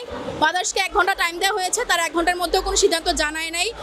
তারপরে এখন আমরা এভাবেই বসে রয়েছি, এভাবেই আমরা আন্দোলন চালিয়ে যাচ্ছি। ওনারা আমাদেরকে আশ্বাস দিয়েছে 1 ঘন্টার মধ্যে ওনারা আমাদেরকে পজিটিভমূলক কোনো বার্তা দিবে। ওই আশ্বাসের উপর আর ওই বিশ্বাসের উপরই আমরা ক্যাম্পাসে আবার ফিরে আসছি। তারপর যদি তারা আমাদেরকে নেগেটিভ আশ্বাস দেয়, ইভেনচুয়ালি তারা আমাদেরকে নেগেটিভ আশ্বাস ডে বাই ডে দিয়েই আসতেছে, আমরা সেটা মেনে নিচ্ছি শুধুমাত্র আমাদের ভবিষ্যতের জন্য। আমাদের জুনিয়র আছে, সিনিয়ররা আছে, সবার ভবিষ্যতের জন্য আমরা মেনে নিচ্ছি। কিন্তু উনি ডে বাই ডে আমাদের সাথে প্রতারণা করেই আসছে। উনি দলিলে সাইন করতেছে, উনি বিভিন্ন ধরনের রিপোর্টসে সাইন করতেছে, পেপারে সাইন করতেছে, বাট সেটা আমাদেরকে বাস্তবায়ন করে দিচ্ছে না। উনি এক একটা প্রবলেম ক্রিয়েট করেই যাচ্ছে।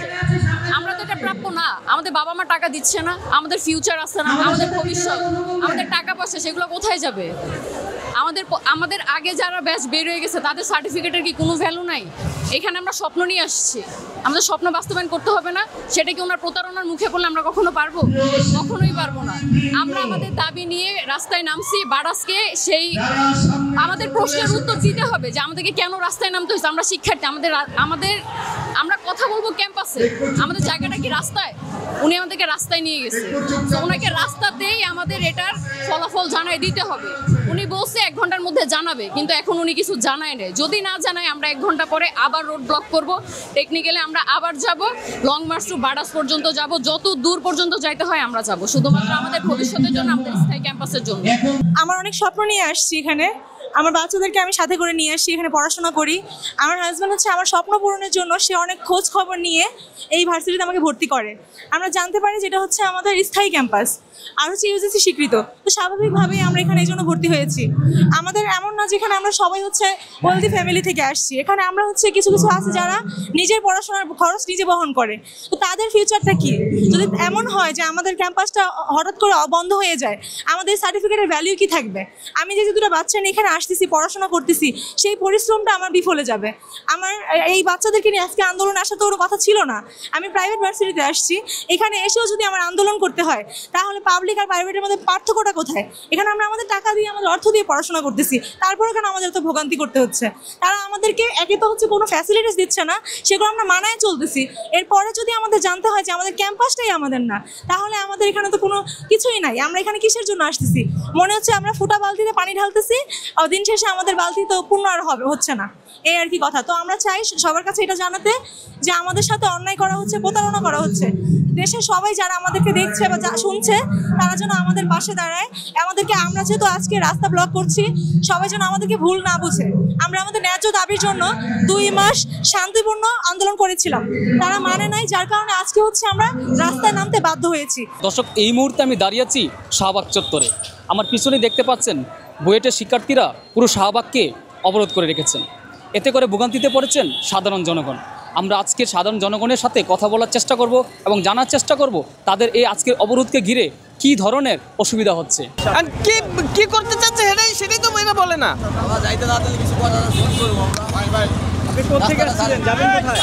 যাবো গুলশানে।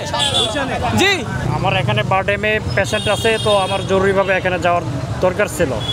বাট আমি ওই পাশ দিয়ে জ্যাম দেখি, একবার রাস্তা ওই পাশে ব্লকের জন্য আমি ভিতর দিয়ে আসলাম, কিন্তু এখানে আসার পরে দেখি যে এখানেও দিয়ে দিচ্ছে আটকে।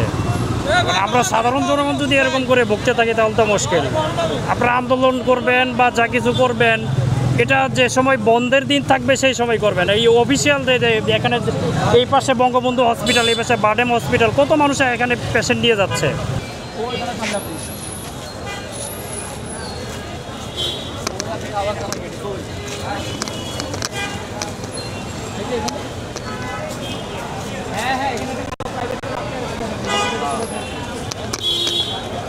এভাবে আসলে দেশ কেন ভাই, পৃথিবীর কোনো রাষ্ট্রে কোনো জায়গায় এরকম কোনো সিস্টেম নাই যে রাস্তার মধ্যে আটকে দেবেন। আপনি আন্দোলন করতেছে, আপনি আন্দোলন মানেন, আপনি কলেজের ভিতরে করেন, স্কুলের ভিতরে করেন, রাস্তায় কি, রোডে কি ভাই? রোডে তো সব ধরনের মানুষ থাকে ভাই।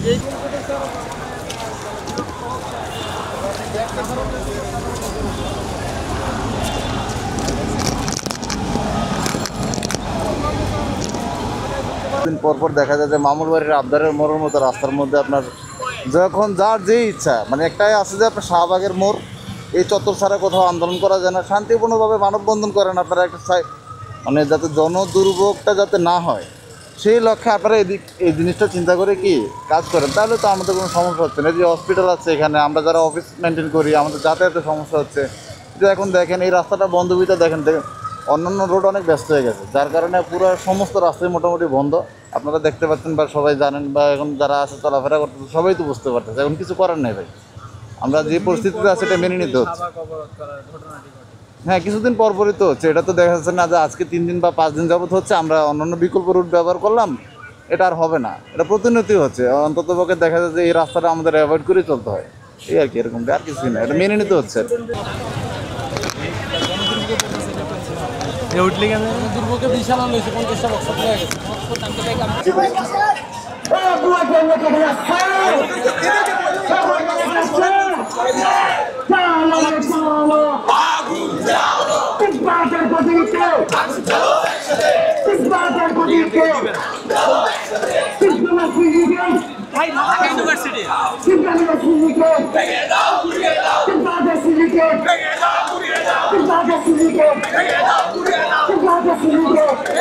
আচ্ছা ভাই, এই সাইডের থেকে কিভাবে হাইটা অসুস্থ, কিন্তু এটার জন্য কোনো স্থান নাই। দেখছেন তো কোথায় হাঁটতে রিক্সা নিচ্ছি, দেয় না, এটা বলে লাভ নেই। এই যে 1-2 ঘন্টা 3 ঘন্টা এক জায়গায় বয়ে থাকতে হয়, রাস্তাঘাট আটকে রাখে, এতে তো আমাকে কষ্ট। এই যে তেল পুড়তাছি, এটা মালিকের তো নিব না, নিজের দিতে হইব তেলের টাকা। হ্যাঁ, নিজের দিতে হইব। মাহাজন তো করবো তুমি গাড়ি লিয়ে বাইরে আইছো, তোমার ব্যাপার এটা। এই যে গাড়ি ভাড়া দিয়েছি মতিঝিকা হেলবারও পলাইছে ভাই, এটা নিয়ে আমাদের, আমরা কই যাবো মানে কোন?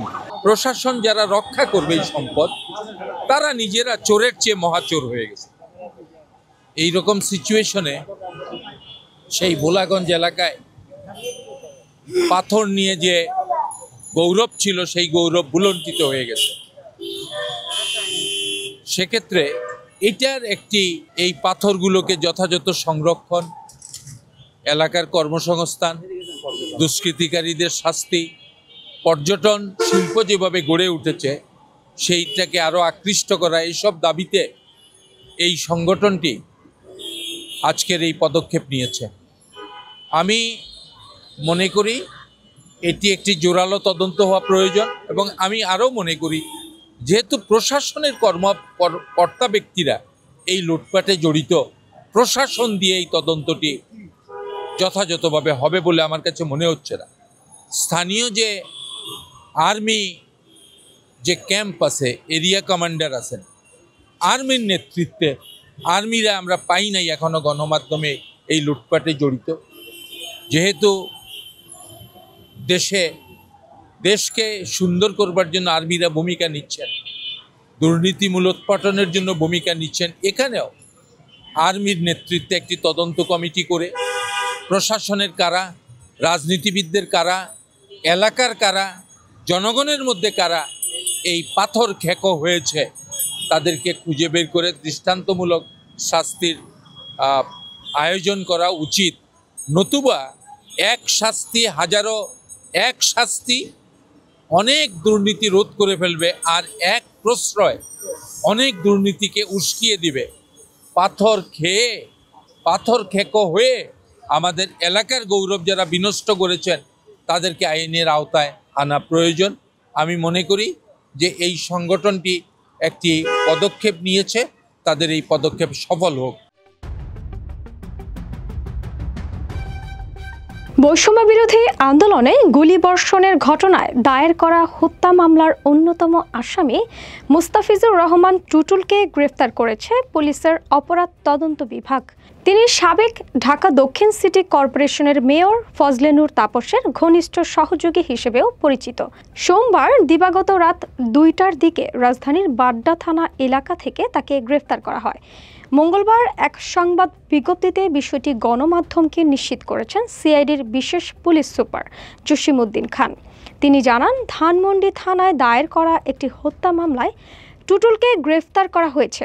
মামলাটির তদন্ত করছে সিআইডি ঢাকা মেট্রো দক্ষিণ ইউনিট। সিআইডি জানায়, প্রাথমিক জিজ্ঞাসাবাদে টুটুল ঘটনার দিন বৈষম্য বিরোধী আন্দোলনের স্থানে উপস্থিত থাকার পাশাপাশি ছাত্র জনতার উপর হামলার সঙ্গে সম্পৃক্ত থাকার কথা স্বীকার করেছেন। তদন্ত সূত্রে জানা গেছে, মুস্তাফিজুর রহমান টুটুল সাবেক মেয়র ফজলে নূর তাপসের বিশেষ প্রতিনিধি ছিলেন। আন্দোলনের দিন তিনি সরাসরি ঘটনাস্থল থেকে নেতৃত্ব দেন এবং মামলার ভিকটিম আব্দুল্লাহ সিদ্দিক হত্যাকাণ্ডে তার প্রত্যক্ষ সম্পৃক্ততার প্রমাণ পাওয়া গেছে। গ্রেফতার হওয়া আসামিকে আদালতে সোপর্দের পর 7 দিনের রিমান্ডের আবেদন প্রক্রিয়াধীন রয়েছে বলেও জানান সিআইডি। বিচারের ক্ষেত্রে আমি যেটা বলতেছি সেটা হলো যে বিগত আওয়ামী লীগ আমলে ঢাকা বিশ্ববিদ্যালয়ে শিক্ষার্থীদের উপর সংগঠিত ছাত্রলীগের সহ সমস্ত অন্যায়ের বিচার করতে হবে। গত 2024 সালের জুলাই অভ্যুত্থানে ঢাকা বিশ্ববিদ্যালয় ছাত্রলীগের যেসব শিক্ষার্থী আন্দোলনরত শিক্ষার্থীদের উপর হামলা করেছে তাদের বিচার করতে হবে। যারা হামলায় যুক্ত ছিল না তাদেরও ট্রুথ অ্যান্ড রিকনসিলিয়েশন কমিটি গঠন করে অন্যায় নীরব থাকার অপরাধ স্বীকারপূর্বক মুচলেকা নিয়ে পুনর্বাসিত করতে হবে। এছাড়া 24-এর 5 আগস্ট থেকে অদ্যাবধি ঢাকা বিশ্ববিদ্যালয় ক্যাম্পাসে সংগঠিত 2টি হত্যাকাণ্ড যথা 24শে সেপ্টেম্বরে তোফাজ্জলকে মব ট্রায়ালে পিটিয়ে হত্যা এবং 25শে মার্চ মাসে সোহরাওয়ার্দী উদ্যান গেটে সাম্য হত্যার বিচার করতে হবে। সংস্কারের ক্ষেত্রে আমি বলতেছি যে 73-এর অধ্যাদেশের ব্যাপক সংস্কারের লক্ষ্যে বিশ্ববিদ্যালয় সংস্কার কমিশন গঠন ও বিশেষজ্ঞদের মতামতের ভিত্তিতে সংবিধান সংস্কার কমিশনে শুধু 73-এর অধ্যাদেশের অধীনে চালিত বিশ্ববিদ্যালয় নয়, বরং বাংলাদেশের সকল বিশ্ববিদ্যালয়ের সাথে রাষ্ট্রের সম্পর্ক কিরূপ হইলে শিক্ষার্থীদের ক্ষমতায়ন হবে সেরূপ সম্পর্ক নির্মাণ করতে হবে আইনিভাবে। গবেষণামুখী উচ্চশিক্ষার সিলেবাস প্রণয়ন করতে হবে। মাল্টিডিসিপ্লিনারি বিদ্যা চর্চার ক্ষেত্র বানাতে হবে বিশ্ববিদ্যালয়কে। সিনেটের গঠনে শিক্ষার্থীদের ক্ষমতায়ন করতে হবে। ডাকসুকে আইনিভাবে কার্যকর করতে হবে যাতে প্রতি বছর ডাকসুর নির্বাচন অনুষ্ঠিত করতে কর্তৃপক্ষ বাধ্য থাকে এবং এর ফলে যাতে শিক্ষার্থী প্রতিনিধিদের মতামতকে মূল্য দিতে কর্তৃপক্ষ বাধ্য থাকে তার জন্য প্রয়োজনীয় সংস্কার করতে হবে। ঢাকা বিশ্ববিদ্যালয় হলে অবস্থানরত আবাসিক ও অনাবাসিক শিক্ষার্থীদের জন্য সবচেয়ে বড় অসুবিধার একটা ইস্যু হলো খাবার। একজন শিক্ষার্থীর শরীর গঠন ও রোগ প্রতিরোধের জন্য প্রতিদিনের ন্যূনতম একটা পুষ্টি চাহিদা আছে। অধিক মূল্য এবং অপর্যাপ্ততা বা সহজলভ্য না হওয়ার কারণে অধিকাংশ শিক্ষার্থীদের পুষ্টি চাহিদা পূরণ হয় না। এজন্য ঢাকা বিশ্ববিদ্যালয় হলের ক্যান্টিনে খাবারের মান উন্নত করা দরকার। সেই সাথে হলে অতিরিক্ত যে দোকানগুলো আছে ওই রকম দোকান জটলা করে বিভিন্ন জায়গায় করা দরকার। যেমন আমি এখানে বলছিলাম যে হাকিম চত্বর, মল চত্বর, কার্জন হল, আইন অনুষদ, গণিত অনুষদ মিলিয়ে যে মোকাররম ভবন ইত্যাদি স্থানে হলের দোকানের মতো করে জটলা করে দোকান করা প্রয়োজন। কারণ এসব দোকানে খাবারের বৈচিত্র্য থাকে। লেদার প্রকৌশল প্রযুক্তি ইনস্টিটিউটে ক্যান্টিনে খাবারের মান ও বৈচিত্র্য বাড়াতে হবে। খাবার কি থাকবে তা শিক্ষার্থীদের সাথে আলোচনা করে সিদ্ধান্ত নিতে হবে। একই সাথে বিশ্ববিদ্যালয় কর্তৃপক্ষের কঠোর নজরদারি রাখতে হবে খাবারের পুষ্টিমান নিয়ে। পরবর্তী ডাকসুর আগেই ঢাকা বিশ্ববিদ্যালয়ের সকল শিক্ষার্থীর জন্য হলে সিট বরাদ্দ দেওয়ার জন্য প্রয়োজনীয় ব্যবস্থা গ্রহণ করে ঢাকা বিশ্ববিদ্যালয়কে পূর্ণাঙ্গ আবাসিক বিশ্ববিদ্যালয়ে রূপান্তরের প্রয়োজনীয় উদ্যোগ নিতে হবে। প্রতি রুমে শিক্ষার্থী সংখ্যা কমিয়ে যত দ্রুত সম্ভব এক শিক্ষার্থী এক বেড নীতি বাস্তবায়নে প্রয়োজনীয় উদ্যোগ নিতে হবে। হলগুলোতে গেস্ট রুম, গণরুম চিরতরে বন্ধ করতে হবে। ঢাকা বিশ্ববিদ্যালয়কে পূর্ণ আবাসিক বিশ্ববিদ্যালয়ে পরিণত করা গেলে শিক্ষার্থীদের জোর করে রাজনৈতিক দলের প্রোগ্রামে নিয়ে যাওয়ার মতো ঘটনাও ঘটবে না। কারণ শিক্ষার্থীদের প্রত্যেকের লিগ্যাল সিট থাকলে সিট দেওয়ার বিনিময়ে রাজনৈতিক আনুগত্য কেনার ব্যাপারটাও আর থাকবে না। ঢাকা বিশ্ববিদ্যালয়ে যে মেডিকেল সার্ভিস আছে তাকেই স্বনির্ভর করে তুলতে হবে। দুজন আবাসিক ডাক্তার সার্বক্ষণিকভাবে শিক্ষার্থীদের সেবায় নিয়োজিত থাকবে, যাতে রাত 3টায় কোনো শিক্ষার্থী অসুস্থ হয়ে পড়লে প্রাথমিক চিকিৎসা ঢাকা বিশ্ববিদ্যালয় মেডিকেলে সম্ভব হয়। এর সাথে সাথে প্রতিটা হলে হলে এবং হাকিম চত্বর ও ক্যাম্পাস শ্যাডোতে ফার্মেসি স্থাপন করতে হবে এবং সার্বক্ষণিকভাবে সেখানে একজন MBBS ডাক্তার দায়িত্বরত রাখতে হবে। এছাড়া শিক্ষার্থীদের স্বাস্থ্য বিমা আরও কার্যকর করে তুলতে হবে। স্বাস্থ্য বিমার আওতায় থাকা যে কোনো শিক্ষার্থী যেন প্রদত্ত সুবিধা যখন দরকার তখনই পেতে পারে। বিমা আদায়ের জন্য জটিল কোনো প্রসেসে যেতে না হয় তার ব্যবস্থা করতে হবে। ডিজিটাল যুগে ইন্টারনেট একটা মৌলিক চাহিদার মতো পর্যায়ে চলে গেছে। ক্যাম্পাসের বিভিন্ন জায়গায়, ডিপার্টমেন্টগুলোতে, লাইব্রেরিগুলোতে, ক্লাসরুমগুলোতে পর্যাপ্ত ফ্রি ইন্টারনেটের ব্যবস্থা করতে হবে। এছাড়া TSCর ক্যান্টিনেও অনেকে বসে পড়ে, সেখানেও ফ্রি ইন্টারনেটের প্রয়োজন আছে। ক্যাম্পাসের ভিতরে বিভিন্ন যানবাহনের এবং মেট্রো রেলের শব্দ কতটা সীমিত রাখা যায় তা সিটি কর্পোরেশন ও অন্যান্য স্টেক হোল্ডারদের সাথে আলাপ করে একটা সীমিত অবস্থায় নিয়ে এসে পড়াশোনার পরিবেশ বাড়ানো লাগবে।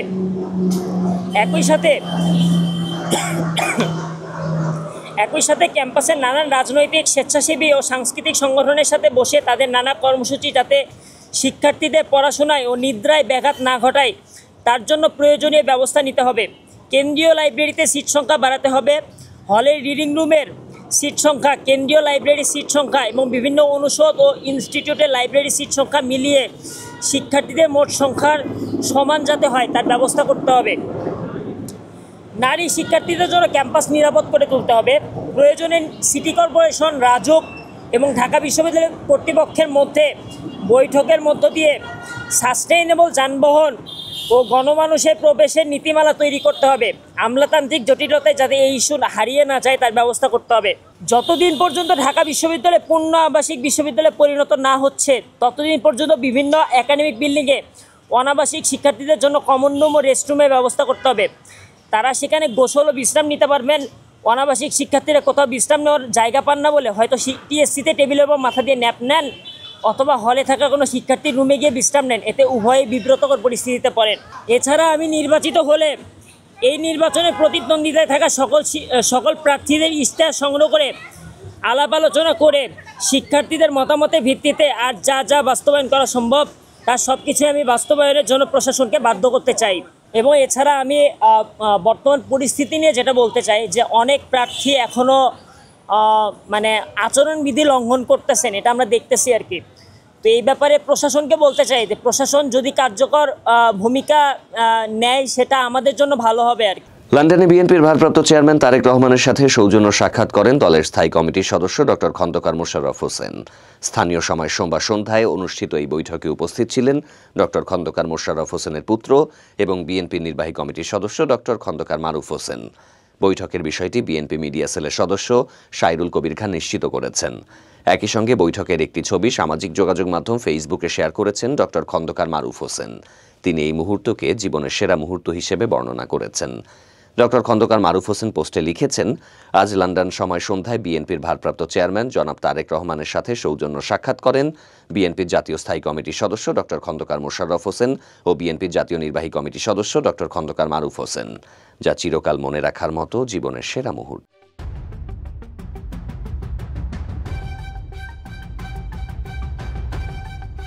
ঢাকার হযরত শাহজালাল আন্তর্জাতিক বিমানবন্দরে 8.5 কেজি কোকেন সহ গায়ানার এক নারী যাত্রীকে আটক করেছে শুল্ক গোয়েন্দা ও তদন্ত অধিদপ্তর।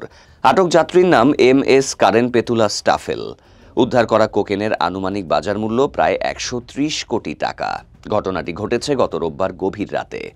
শুল্ক গোয়েন্দা ও তদন্ত অধিদপ্তর মঙ্গলবার এক সংবাদ বিজ্ঞপ্তিতে জানায়, রোববার রাতে অধিদপ্তরের মহাপরিচালকের কাছে গোপন তথ্য আসে যে দোহা থেকে কাতার এয়ারওয়েজের একটি উড়োজাহাজে মাদক চোরাচালানের সাথে জড়িত এক যাত্রী ঢাকায় আসছেন। এই তথ্যের ভিত্তিতে গোয়েন্দারা বিমানবন্দরে সতর্ক অবস্থান নেন। দিবাগত রাত 2:30টার দিকে উড়োজাহাজটি অবতরণ করলে শুল্ক গোয়েন্দারা যাত্রীর পরিচয় নিশ্চিত করেন। পরবর্তীতে MS কারেন পেতুলা স্টাফেলের ব্যাগেজ স্ক্যান করে গোয়েন্দারা 22টি ডিম্বাকৃতির ফয়েল পেপারে মোড়ানো কোকেন উদ্ধার করেন। বিভিন্ন গোয়েন্দা সংস্থার কর্মকর্তাদের উপস্থিতিতে এই জব্দ অভিযান সম্পন্ন হয়। পরবর্তীতে মাদকদ্রব্য নিয়ন্ত্রণ অধিদপ্তরের বিমানবন্দর ইউনিট পরীক্ষার মাধ্যমে উদ্ধারকৃত প্যাকেটগুলো কোকেন বলে নিশ্চিত করে। সংবাদ বিজ্ঞপ্তিতে আরও জানানো হয়, কোকেন সহ আটক যাত্রীকে বিমানবন্দর থানায় হস্তান্তরের প্রক্রিয়া চলছে। তার বিরুদ্ধে বিমানবন্দর থানায় মামলা করার কার্যক্রমও প্রক্রিয়াধীন। শিক্ষা উপদেষ্টা বলেছেন উনি কমিটি করতে চান, কিন্তু উনি অথরিটি না। কোন অথরিটির সাথে বসে উনি কমিটি করতে চান, আমাদের দাবি দেওয়া পূরণ করতে চান, উনি ক্লিয়ারলি বলতে পারেননি। যারা বিএসসি ইঞ্জিনিয়ারিং কমপ্লিট করেছে শুধুমাত্র তারাই ইঞ্জিনিয়ার হবে, এবং এর ব্যত্যয় যদি কেউ অপব্যবহার করে তার বিরুদ্ধে আইনি ব্যবস্থা নিতে হবে। আজকে যদি আমরা এখান থেকে কোনো ফলপ্রসূ সিদ্ধান্ত, ফলপ্রসূ আউটকাম নিয়ে যদি এখানে বের হতে না পারি, সারা বাংলাদেশ থেকে সকল বিশ্ববিদ্যালয় থেকে ইঞ্জিনিয়াররা ঢাকামুখী যাত্রা করবে। আমরা আজকে শিক্ষা মন্ত্রণালয়, জনপ্রশাসন মন্ত্রণালয়ে গিয়ে কথা বলেছি। আমরা যেই চিঠি, যেই স্মারকলিপিগুলো দিয়েছিলাম তার আপডেটগুলো আমরা জানতে চেয়েছি। আজকে এখন পর্যন্ত আমরা সেইগুলোর আপডেট জানি না। তারা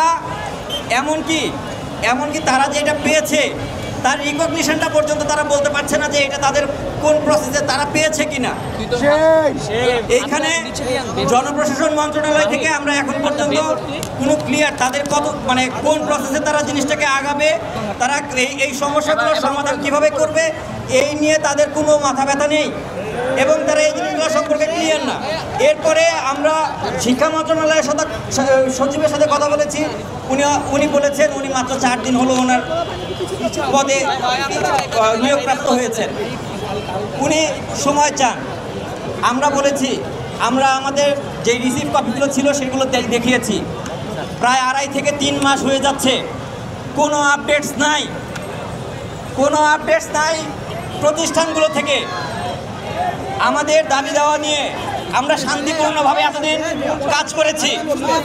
আমরা রাতে প্রোগ্রাম দিয়েছি যাতে করে জনদুর্ভোগ না হয়। আমরা শান্তিপূর্ণভাবে অবস্থান করেছি, কিন্তু আজকে আমাদেরকে ব্লকেডে আসতে হয়েছে, আমাদেরকে বাধ্য করা হয়েছে ব্লকেড তৈরি করতে। আমরা চেয়েছিলাম শান্তিপূর্ণভাবে আমাদের দাবিগুলোকে আদায় করতে। আমরা 3 দফা দাবি দিয়েছিলাম। 3 দফা দাবি তারা শান্তিপূর্ণভাবে আমাদের সাথে কাজ করতে আর শান্তিপূর্ণভাবে আমাদের দাবি পূরণ করতে তারা কাজ করে নাই। আজকে আমরা ব্লকেড অফ ইঞ্জিনিয়ার্স কর্মসূচিতে এইখানে সমবেত হয়েছি।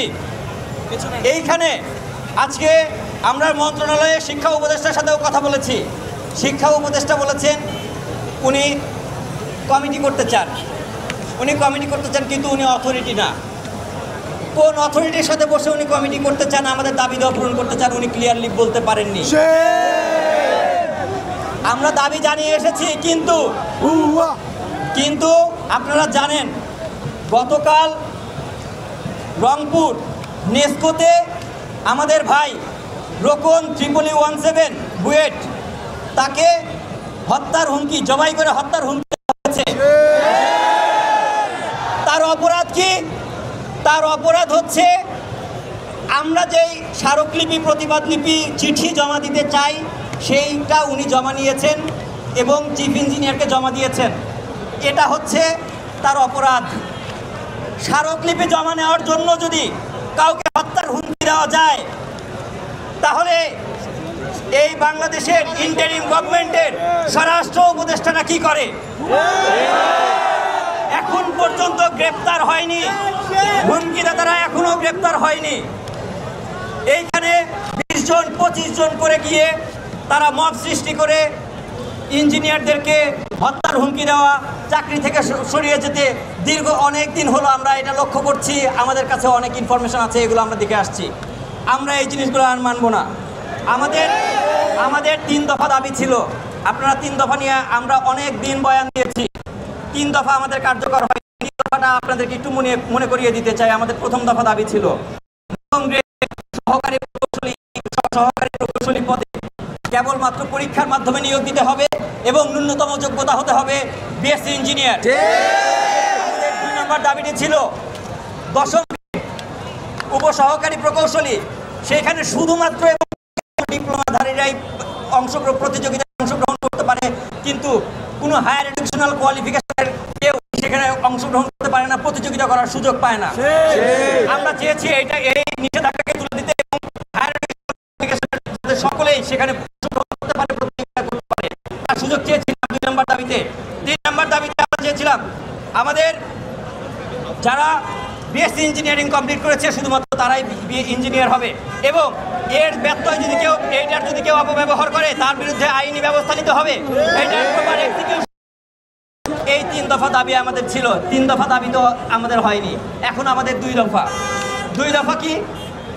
1 নম্বর দফা, রোকন ভাইকে যেই হত্যার হুমকি দেওয়া হয়েছে, যারা হত্যার হুমকি দিয়েছে তাদেরকে গ্রেপ্তার করতে হবে, তাদেরকে বহিষ্কার করতে হবে। আমাদের এখন 2 নম্বর দফা। 2 নম্বর দফা হচ্ছে আমাদের যেই 3 দফা আছে, এই 3 দফার জন্য প্রজ্ঞাপন জারি করতে হবে এবং এটা নির্বাহী আদেশ জারি করে এটাকে কার্যকর করতে হবে। অন্যথায় আমাদের কর্মসূচি চলমান থাকবে এবং আজকে রাত 8টা পর্যন্ত আমরা সময় দিচ্ছি উপদেষ্টা পরিষদ, বাংলাদেশ ইন্টারিম গভর্নমেন্টের উপদেষ্টা পরিষদের কারা আমাদের সাথে এসে আমাদের এই সমস্যার সমাধান করতে পারবেন, এটা আপনারা সিদ্ধান্ত নিন। আপনারা আসবেন আমাদের এই জায়গাতে আমাদের সাথে কথা বলে আমাদের এই সমস্যা আপনাদেরকে সমাধান করতে হবে। আমরা আলটিমেটাম দিচ্ছি রাত 8টার মধ্যে আমাদের সাথে এসে বসে এই সমস্যার সমাধান করতে হবে আপনাদের, নইলে আমরা এর থেকে আরও কঠোরতম কর্মসূচি দিতে বাধ্য হব। আমাদের এইখানে আজকে ঢাকার বিভিন্ন প্রাইভেট ইউনিভার্সিটি, বুয়েট, ঢাকা বিশ্ববিদ্যালয় সহ বাংলাদেশের আরও বিভিন্ন প্রান্তরে বিভিন্ন অঞ্চলের বিশ্ববিদ্যালয়ের প্রতিনিধিরা এখানে উপস্থিত হয়েছেন। আজকে যদি আমরা এখান থেকে কোনো ফলপ্রসূ আউটকাম নিয়ে যদি এখানে বের হতে না পারি, সারা বাংলাদেশ থেকে সকল বিশ্ববিদ্যালয় থেকে ইঞ্জিনিয়াররা ঢাকামুখী যাত্রা করবে। শুধু তাই নয়, এইচএসসি ইন্টারমিডিয়েট যে কলেজগুলো রয়েছে সেই কলেজের পটেনশিয়াল যে স্টুডেন্টরা যারা স্বপ্ন দেখে যারা ইঞ্জিনিয়ার হবে, তারা ভর্তি পরীক্ষায় অংশগ্রহণ করে ইঞ্জিনিয়ার হয়ে তাদের ইঞ্জিনিয়ারিং ডিগ্রি কমপ্লিট করে এই দেশকে সেবা দিবে, কিন্তু তাদের সেই সেবার রাস্তায় যদি বন্ধ হয়ে যায় তারা তাদের এই পড়ালেখা করে কি করবে? তো আমাদের ইন্টারমিডিয়েটের শিক্ষার্থীরাও আমাদের সাথে যোগ দিয়েছে এবং সামনে তারা আরও বৃহৎ পরিসরে যোগ দিবে। আমাদের এই আন্দোলন আমরা চাই শান্তিপূর্ণভাবে সমাধান হয়ে যাক, আমাদের ভায়োলেন্স হইতে বাধ্য করবেন না। আমরা চাই শান্তিপূর্ণভাবে আপনারা আমাদের দাবি মেনে নেবেন। এটার এক্সিকিউশনের জন্য আপনারা আমাদের কি কাজ আপনাদেরকে করতে হবে সেটার সিদ্ধান্ত নিয়ে আপনারা আমাদের কাছে আসেন এবং আপনারা মিডিয়ার সামনে এবং আপনাদের অফিসিয়াল বিবৃতি প্রদান করবেন। অফিসিয়াল বিবৃতি প্রদান করার মাধ্যমে আমাদেরকে আশ্বস্ত করতে হবে এবং আমাদের সমস্যার সমাধান করতে হবে।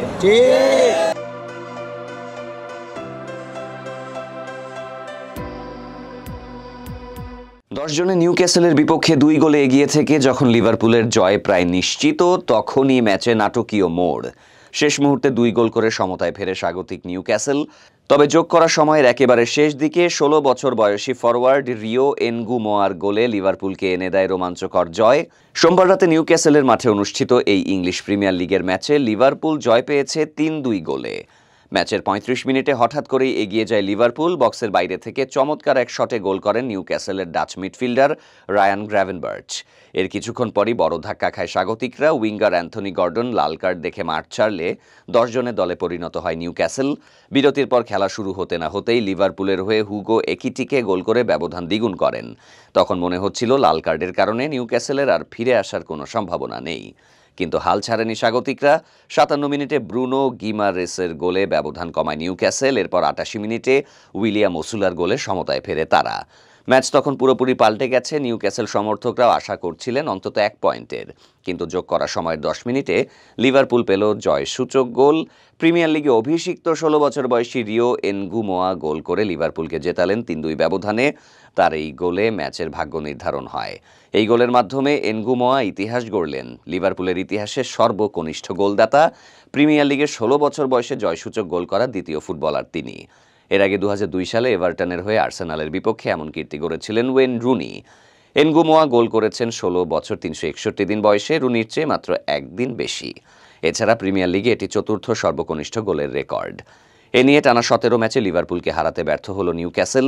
লিগে সর্বশেষ লিভারপুলের বিপক্ষে তাদের জয় এসেছিল ২০১৫ সালের ডিসেম্বরে। ম্যাচ শেষে লিভারপুল অধিনায়ক ভার্জিল ভ্যান ডাইক নবীন সতীর্থকে নিয়ে প্রশংসা করেন। বলেন, এটা তার জন্য স্বপ্নের অভিষেক। ওর টেকনিক ছিল নিখুঁত। শেষ দিকে আমরা শান্ত থেকে সঠিক সমাধান খুঁজেছি, সেটা এসেছে রিওর কাছ থেকে। আমি তার জন্য ভীষণ খুশি। কিন্তু যখন প্রশ্ন আসে শহীদ পরিবারদের পাশে দাঁড়ানোর, তখন তাদের সময় হয় না। ধরা যাবে না, ছোঁয়া যাবে না, বলা যাবে না কথা, রক্ত দিয়ে কিনলাম এ কেমন স্বাধীনতা। আজকে সকল আসামিদেরকে জামিন দিয়ে দিচ্ছে এই আইন উপদেষ্টার মদদে। এই সরকার তার উপদেষ্টা মণ্ডলীতে অথর্বদের নিয়ে গঠন করেছে এবং কি এই সরকার যেন বিচার না করে, যেন আসামি গ্রেফতার না হয়, সেই কারণেই খোদাবক্সের মতো একজন দুষ্ট এবং কি আইন উপদেষ্টার মতো একজন রয়ের এজেন্টকে রয়ের এজেন্ডা বাস্তবায়ন করার জন্য নিয়োগ দিয়েছে। কারণ আপনারা দেখতেছেন দৃশ্যমান প্রমাণ থাকা সত্ত্বেও এই খোদাবক্সের মদদে আসামিদের গ্রেফতার করা হচ্ছে না এবং কি যে 2% থেকে 5% আসামি ধরতেছে, এই রয়ের এজেন্ট আইন উপদেষ্টার মদদে সব কটাকে জামিন দিয়ে দিচ্ছে। ধরা যাবে না, ছোঁয়া যাবে না, বলা যাবে না কথা, রক্ত দিয়ে কিনলাম এ কেমন স্বাধীনতা। আজকে ইন্টারিমের কাছে প্রশ্ন এবং ধিক্কার, শহীদ পরিবার বিচারের জন্য কেন রাস্তায় রাস্তায় ঘুরতে হবে আজকে এতটা দিন ধরে? এই রয়ের এজেন্ডের মধ্যে, খোদাবক্সের মধ্যে কি এমন মধু আছে? আমি ডক্টর ইউনূসকে জিজ্ঞাসা করতে চাই যে তাদেরকে আপনার উপদেষ্টা পরিষদ থেকে পদত্যাগ করতে আপনার এত অন্তর্জ্বালা কেন? শহীদ পরিবার আজকে 4 দিন ধরে রাস্তায়। আমরা শপথ করে নিয়েছি যতক্ষণ না পর্যন্ত সেই রয়ের এজেন্ট আসিফ নজরুল পদত্যাগ না করবে, তারা পদত্যাগ না করবে, আমরা আমাদের কর্মসূচি চালিয়ে যাব। আমি বলবো, সরকারকে আহ্বান করব, অনতিবিলম্বে এই 2 জন দুশ্চরিত্রকে, এই 2 জন যারা রয়ের এজেন্ডা বাস্তবায়ন করতেছে, তাদেরকে পদত্যাগ করতেই হবে। যে আজকে যখন ডাকসু নির্বাচনকে কেন্দ্র করে আমরা দেখতে পাই মিডিয়ার বিশাল রমরমা অবস্থা, আমরা যখন দেখতে পাই একদিকে ডাকসু নির্বাচন কেন্দ্র করে মানে কোন প্রার্থী কোন হলে খেটে গিয়েছে তার প্রচারণা করার জন্য মিডিয়ার অভাব হয় না, সেখানে যাদের মধ্য দিয়ে আমরা আজ এরকম একটা মুক্ত পরিস্থিতিতে একটা ছাত্র সংসদ নির্বাচন করতে পারছি, যাদের রক্তের দামে আজ বাংলা মুক্ত, সেই মানুষগুলির যে আত্মত্যাগ, সেই আত্মত্যাগকে আমরা ইতিমধ্যে ভুলে গিয়েছি। আপনারা দেখবেন জুলাই বিক্রি করার মানুষের কোনো অভাব হয় না। কথায় কথায় জুলাইয়ের চেতনা, কথায় কথায় একে তাকে রাজা, আপনার জুলাইয়ের গাদ্দার ট্যাগ দেওয়া, জুলাইকে ব্যবহার করা, এগুলিতে কোনো সমস্যা কারো হয় না। কিন্তু যখন প্রশ্ন আসে শহীদ পরিবারদের পাশে দাঁড়ানোর, তখন তাদের সময় হয় না। এটা খুবই লজ্জাজনক যে আজকে 7টা 8টা প্যানেলের বড় বড় নেতারা তারা ওইখানে গেছেন, তারা ওইখানে ডাকসুতে মিটিং করে এসেছেন, মুখে মুখে জুলাইয়ের কথা তারা আমাদের থেকে অনেক বেশি বলেন। আমরা কথা বলতে গিয়ে 10টা কথার মধ্যে 6টা কথা জুলাই নিয়ে বলি না, কিন্তু জুলাইয়ের যে চেতনা, সেই চেতনা আসলে মুখে বলার বিষয় না, সেই চেতনা ধারণ করার বিষয়। আজ যদি শহীদ পরিবারদের ঢাকা বিশ্ববিদ্যালয়ে এসে এরকম প্রায় ব্রাত্যের মতো ঘোরাঘুরি করতে হয়, অপাংতেয়র মতো ঘোরাঘুরি করতে হয়, তাহলে তার থেকে বেশি লজ্জার আমাদের কিছু হয় না। গতকাল আমরা জানতে পেরেছি মাহফুজ আলম আমাদের উপদেষ্টা, যিনি কিনা এই জুলাই অভ্যুত্থানের উপর ভিত্তি করে উপদেষ্টা হয়েছেন, তিনি নিউ ইয়র্কে আক্রান্ত হয়েছেন। এবং তিনি যখন নিউ ইয়র্কে আক্রান্ত হয়েছেন, তার বিরুদ্ধে কোনো রাজনৈতিক পক্ষ থেকে বেশি একটা কথা শোনা যায় নাই। এটা একটা অশনি সংকেত। এই অশনি সংকেতের অর্থ হলো জুলাইয়ের যে ঐক্য, জুলাইয়ের যে ধারা, সেই ধারা আমরা হারিয়ে ফেলছি। কিন্তু সেই দোষ আসলে মাহফুজ আলমদেরই, সেই দোষ অন্য কাউকে দিয়ে লাভ নেই। মাহফুজ আলমের উপর যে ন্যাক্কারজনক ঘটনা, তার আমরা নিন্দা জানাই। কিন্তু একই সঙ্গে আমরা বলতে চাই, এত বড় বড় ছাত্র উপদেষ্টা তারা জুলাই বিক্রি করে কোটি কোটি টাকা কামিয়েছেন। কিছু হলেই, কোনো প্রোগ্রাম হলেই 2-4জন জুলাইয়ের শহীদদের পরিবারকে নিয়ে যায় তারা উদ্বোধন করা। কিন্তু জুলাইয়ের যেই শহীদরা এখন পর্যন্ত বিচার পেল না, যাদের সন্তানদের হত্যাকারীদেরকে এখনো জামিনে মুক্ত করে দেওয়া হচ্ছে এবং তার বিরুদ্ধে কোনো অবস্থান নেওয়া তো দূরের কথা, সেই কথা গণমাধ্যমে আসছে পর্যন্ত না। এর থেকে দুঃখজনক কিছু হয় না। যদি এই প্রক্রিয়া চলমান থাকে, যদি এই ঘটনা চলমান থাকে, তাহলে অচিরেই জুলাইয়ের যে স্পিরিট, সেই স্পিরিট সম্পূর্ণরূপে ধ্বংস হয়ে যাবে। আমরা সেই জিনিস চাই না। আমি বাংলাদেশ ছাত্র ইউনিয়নের পক্ষ থেকে এবং আমাদের প্যানেল প্রতিরোধ পর্ষদের পক্ষ থেকে আহ্বান, এই আশ্বাস জানিয়ে রাখি যে নির্বাচনের কারণে আমরা অত্যন্ত ব্যস্ত, অন্য কারোর চেয়ে কম ব্যস্ত আমরা এরকম না। কিন্তু এর মধ্যেও যতবার জুলাইয়ের এই পরিবারগুলি ঢাকা বিশ্ববিদ্যালয়ের প্রাঙ্গণে এসে দাঁড়াবেন, আমরা তাদের সাথে সংহতি জানাবো, আমরা আমাদের কণ্ঠস্বরকে তাদের কণ্ঠস্বরে মিলাবো। এবং আমরা এই আশ্বাসও জানাইতে চাই, 9 সেপ্টেম্বরের পর ডাকসু নির্বাচনের ফলাফল যাই হোক না কেন, আমরা পূর্ণ উদ্যমে এই যে শহীদ পরিবার, সেই শহীদ পরিবারদের পাশে দাঁড়াবো। শহীদ পরিবারদের সঙ্গে থেকে আসলে কিভাবে এই বিচার আদায় করতে হয়, সেই বিচার আমরা আদায় করে নিয়ে আসবো। আমি শহীদ সাজ্জাদ হোসেন সজলের আম্মু।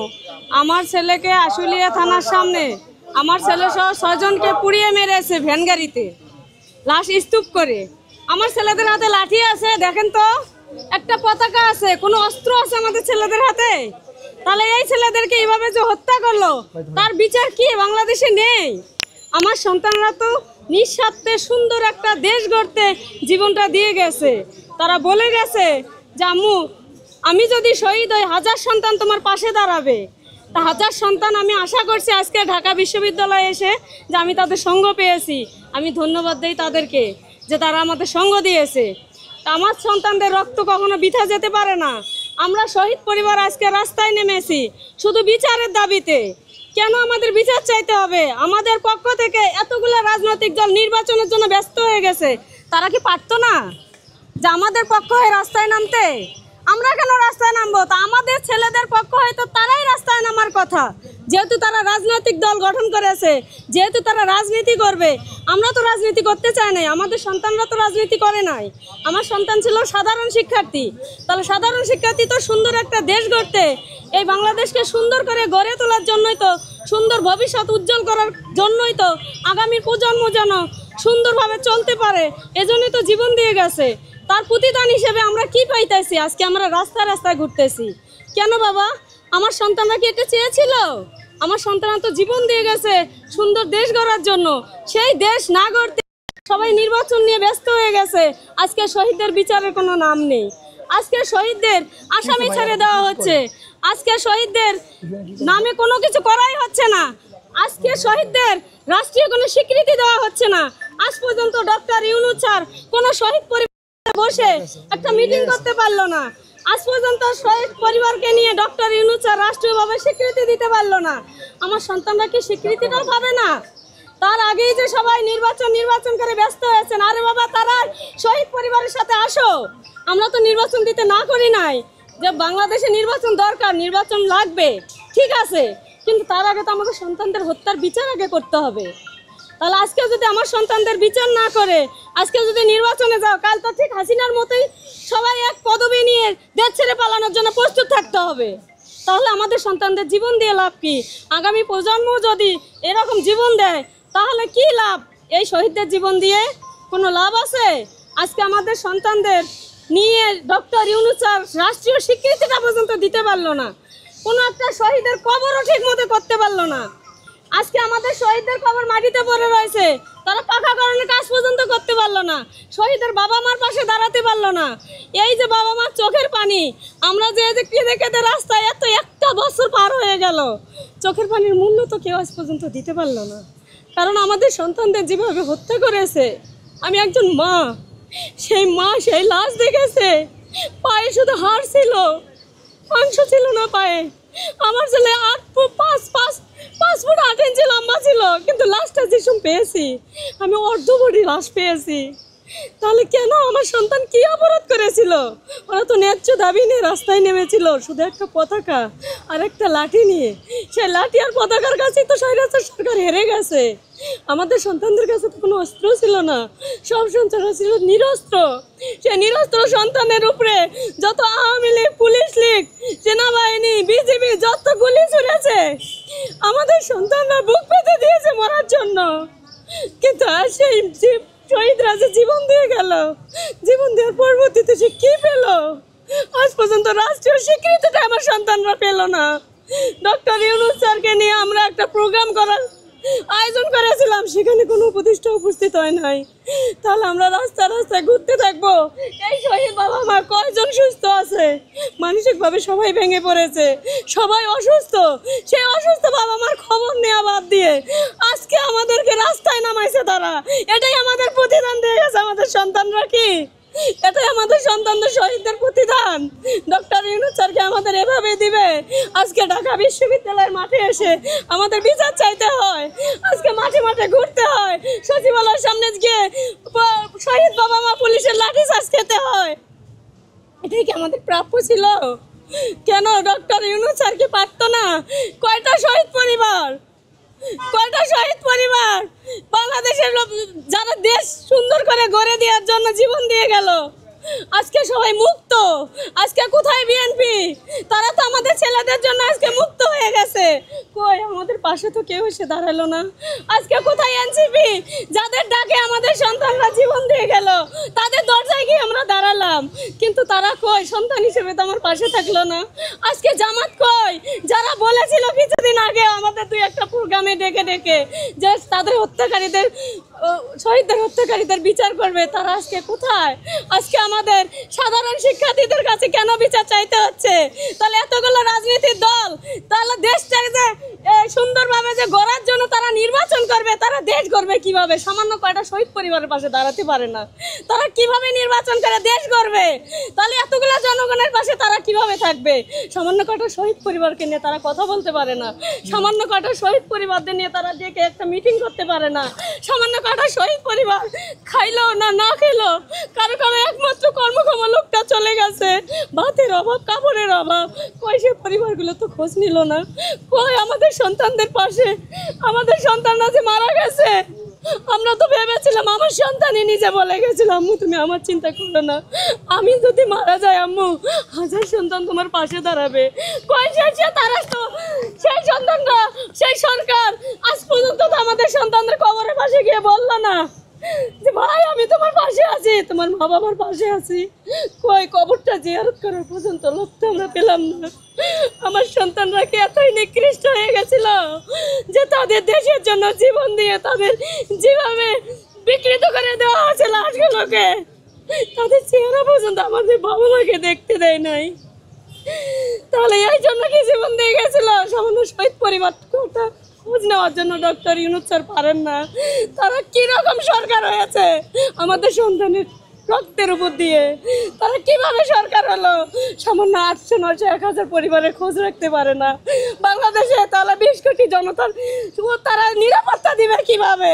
সামান্য শহীদ পরিবার যারা মামলা করেছে, তারা হামলা জামলার শিকার হয়েছে, কই তাদের তো খবর কেউ নেয় নাই, তাদের নিরাপত্তাটা তো কেউ দেয় নাই। আমরা রাস্তাঘাটে ঘুরে বেড়াই, কেন ঘুরে বেড়াই? আজকে তো সরকার পক্ষ, আজকে তো যারা রাজনীতি করে সরকার হবে আগামীতে, তাদের তো মাঠে নামার কথা। আজকে তো শহীদ বাবা মার মাঠে নামার কথা না। আজকে সেই তাদের বিবেক কোথায় গিয়ে হারিয়েছে? তারা নাকি দেশ চালাবে, সে দেশের এতগুলো মানুষ তারা কিভাবে নিয়ন্ত্রণ করবে যারা কয়টা শহীদ পরিবারে নিয়ন্ত্রণ করতে পারে না? স্বাস্থ্য পরিবেশ বিষয়ক সম্পাদক আনোয়ার হোসেন। ঢাকা বিশ্ববিদ্যালয় কেন্দ্রীয় ছাত্র সংসদ ডাকসু ও হল সংসদ নির্বাচনের আনুষ্ঠানিক প্রচারণা শুরু হয়েছে। প্রার্থীরা আগামী 7 সেপ্টেম্বর পর্যন্ত তাদের প্রচার কার্যক্রম চালাতে পারবেন।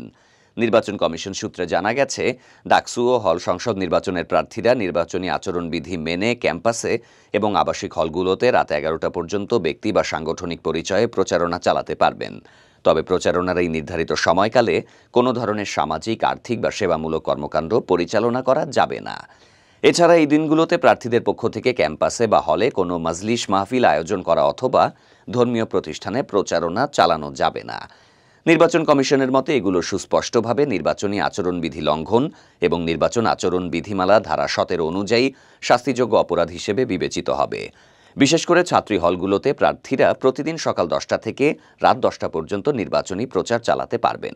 এদিকে নিষিদ্ধ ঘোষিত সংগঠনের সাথে সম্পর্ক এবং সন্ত্রাসী কর্মকাণ্ডে জড়িত থাকার অভিযোগে ডাকসু নির্বাচনের ভোটার ও প্রার্থী তালিকা থেকে দুজনকে বাদ দেওয়ার সুপারিশ করা হয়েছে। এই দুজন হলেন অপরাধ বিজ্ঞান বিভাগের শিক্ষার্থী মোহাম্মদ জুলিয়াস সিজার তালুকদার এবং রাষ্ট্রবিজ্ঞান বিভাগের শিক্ষার্থী বায়েজিদ বোস্তামি। ট্রাইব্যুনাল কমিটির সভায় এই সুপারিশ করা হয় এবং প্রশাসনিক ব্যবস্থা গ্রহণের জন্য বিষয়টি সিন্ডিকেটে পাঠানো হয়েছে। বিশ্ববিদ্যালয়ের জনসংযোগ দপ্তর থেকে পাঠানো এক বিজ্ঞপ্তিতে তথ্যটি নিশ্চিত করা হয়েছে। মামলার কার্যক্রম চলছে। আমরা বলেছিলাম আন্তর্জাতিক ট্রাইব্যুনালের শুধু শহীদদের যারা জুলাই 5 আগস্টে শহীদ হয়েছে, শুধু খালি শহীদদের গণহত্যার বিচার হবে। বিভিন্ন ট্রাইব্যুনালে আপনারা লোক বাড়িয়ে এখানে বিভিন্ন বিচার করবেন। আন্তর্জাতিক ট্রাইব্যুনাল যাতে শহীদদের বিচারটা হয়, লোক বাড়ান। আপনারা আমরা কি দেখতে চাচ্ছি, কি পেলাম আজকে? বাবা আমরা রাজপথে কেন আসবো? আজকে আপনাদের মাধ্যমে দেশবাসীর কাছে বলতে চাই, যাদের বিনিময়ে যাদের ডাকে ঢাকা টু লং মার্চ সেই ছাত্র বাবার আজকে কোথায়? আমরা গিয়েছিলাম এনসিবির দরজায়, আমরা ওখানে আমরা একটা সমাবেশ করেছিলাম, মাইকে তাদেরকে স্মরণ করেছিলাম, আমাদের ডাকে আসে নাই। আমরা রাজপথে দাঁড়িয়ে বলতে চাই, আপনারা যারা রাজনীতিবিদরা আছেন কোন শহীদের নাম উচ্চারণ করবেন না, শহীদদেরকে নিয়ে বাণিজ্য করবেন না, শহীদদের নিয়ে কোনো মন্তব্য করবেন না। আমরা শহীদ পরিবার সারা বাংলাদেশে একত্র হয়ে আমরা এই রাজপথে আমাদের বিচার আমরাই চাবো। দেখেছি আমরা আপনাদেরকে আমাদের ব্যবহার করেন, কি করলেন? আজকে কোথায় আবু সাইদের হত্যা মামলার আসামিরা? আজকে কোথায়? আজকে বলতে চাই, নাইট বাবা তুমি কোথায়? সাজ্জিদ বাবা তুমি কোথায়? তোমাদের অফিসে আমরা গিয়েছিলাম, তোমাদের কাছে বলেছিলাম তোমরা আসো আমাদের পাশে দাঁড়াও, একটি কথা বলে যাও। কিন্তু আমরা দেখছি এটা রঙ্গমঞ্চ, আমাদেরকে ব্যবহার করে আমাদেরকে কোনো কথা বলতে দেয় না। তারা নাকি বলে বুদ্ধি অর্জন করতে যায় কক্সবাজারের সমুদ্রের পাড়ে, জ্ঞান অর্জন করে। 5 আগস্ট কি দেখেছিলাম? আপনারা 4 উপদেষ্টা গেলেন কক্সবাজার, আমরা সেদিন ছিলাম, আমরা ছিলাম সংসদ ভবনে। সেই জুলাই ঘোষণাপত্র এক আবেগ নিয়ে সারা দেশব্যাপী তাকিয়েছিল, আজকে জুলাই ঘোষণাপত্র হবে। দেশবাসীর কাছে আমরা কি পেলাম? আমরা কি পেয়েছি? আমাদের সন্তানরা কি পেল জুলাই ঘোষণাপত্রের মধ্যে? তাই আমি বলতে চাই আপনাদের মাধ্যমে আমাদের শহীদের কথাগুলো বাবারা আপনারা সারা বাংলাদেশের মানুষের কাছে উঠায় ধরবেন, আমাদের রক্তের কথাগুলো আপনারা উঠায় ধরবেন।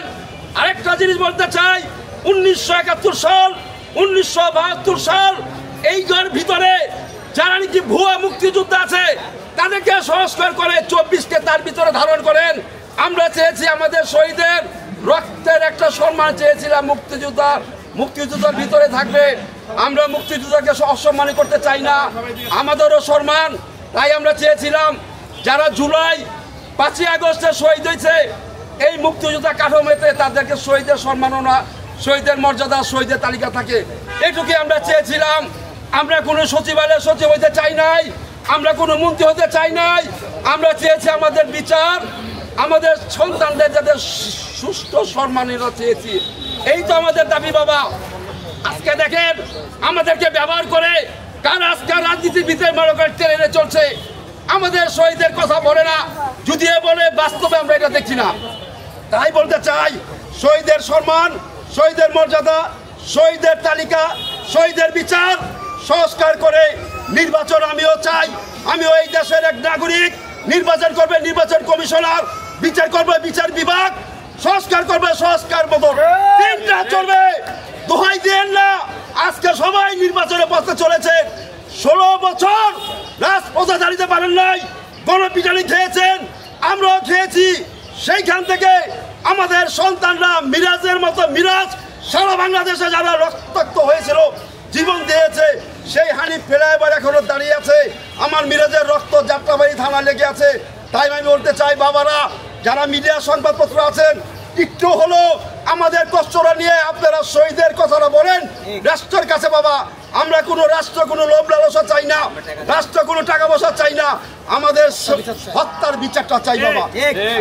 তাই বলে আমি সংক্ষেপ আমার বক্তব্য আগের বক্তব্য দিয়ে আসি নাই বাবা। যেই নিয়েছে তার ছেলের কালাস বাবার বুকে, সেই বাবাই জানে।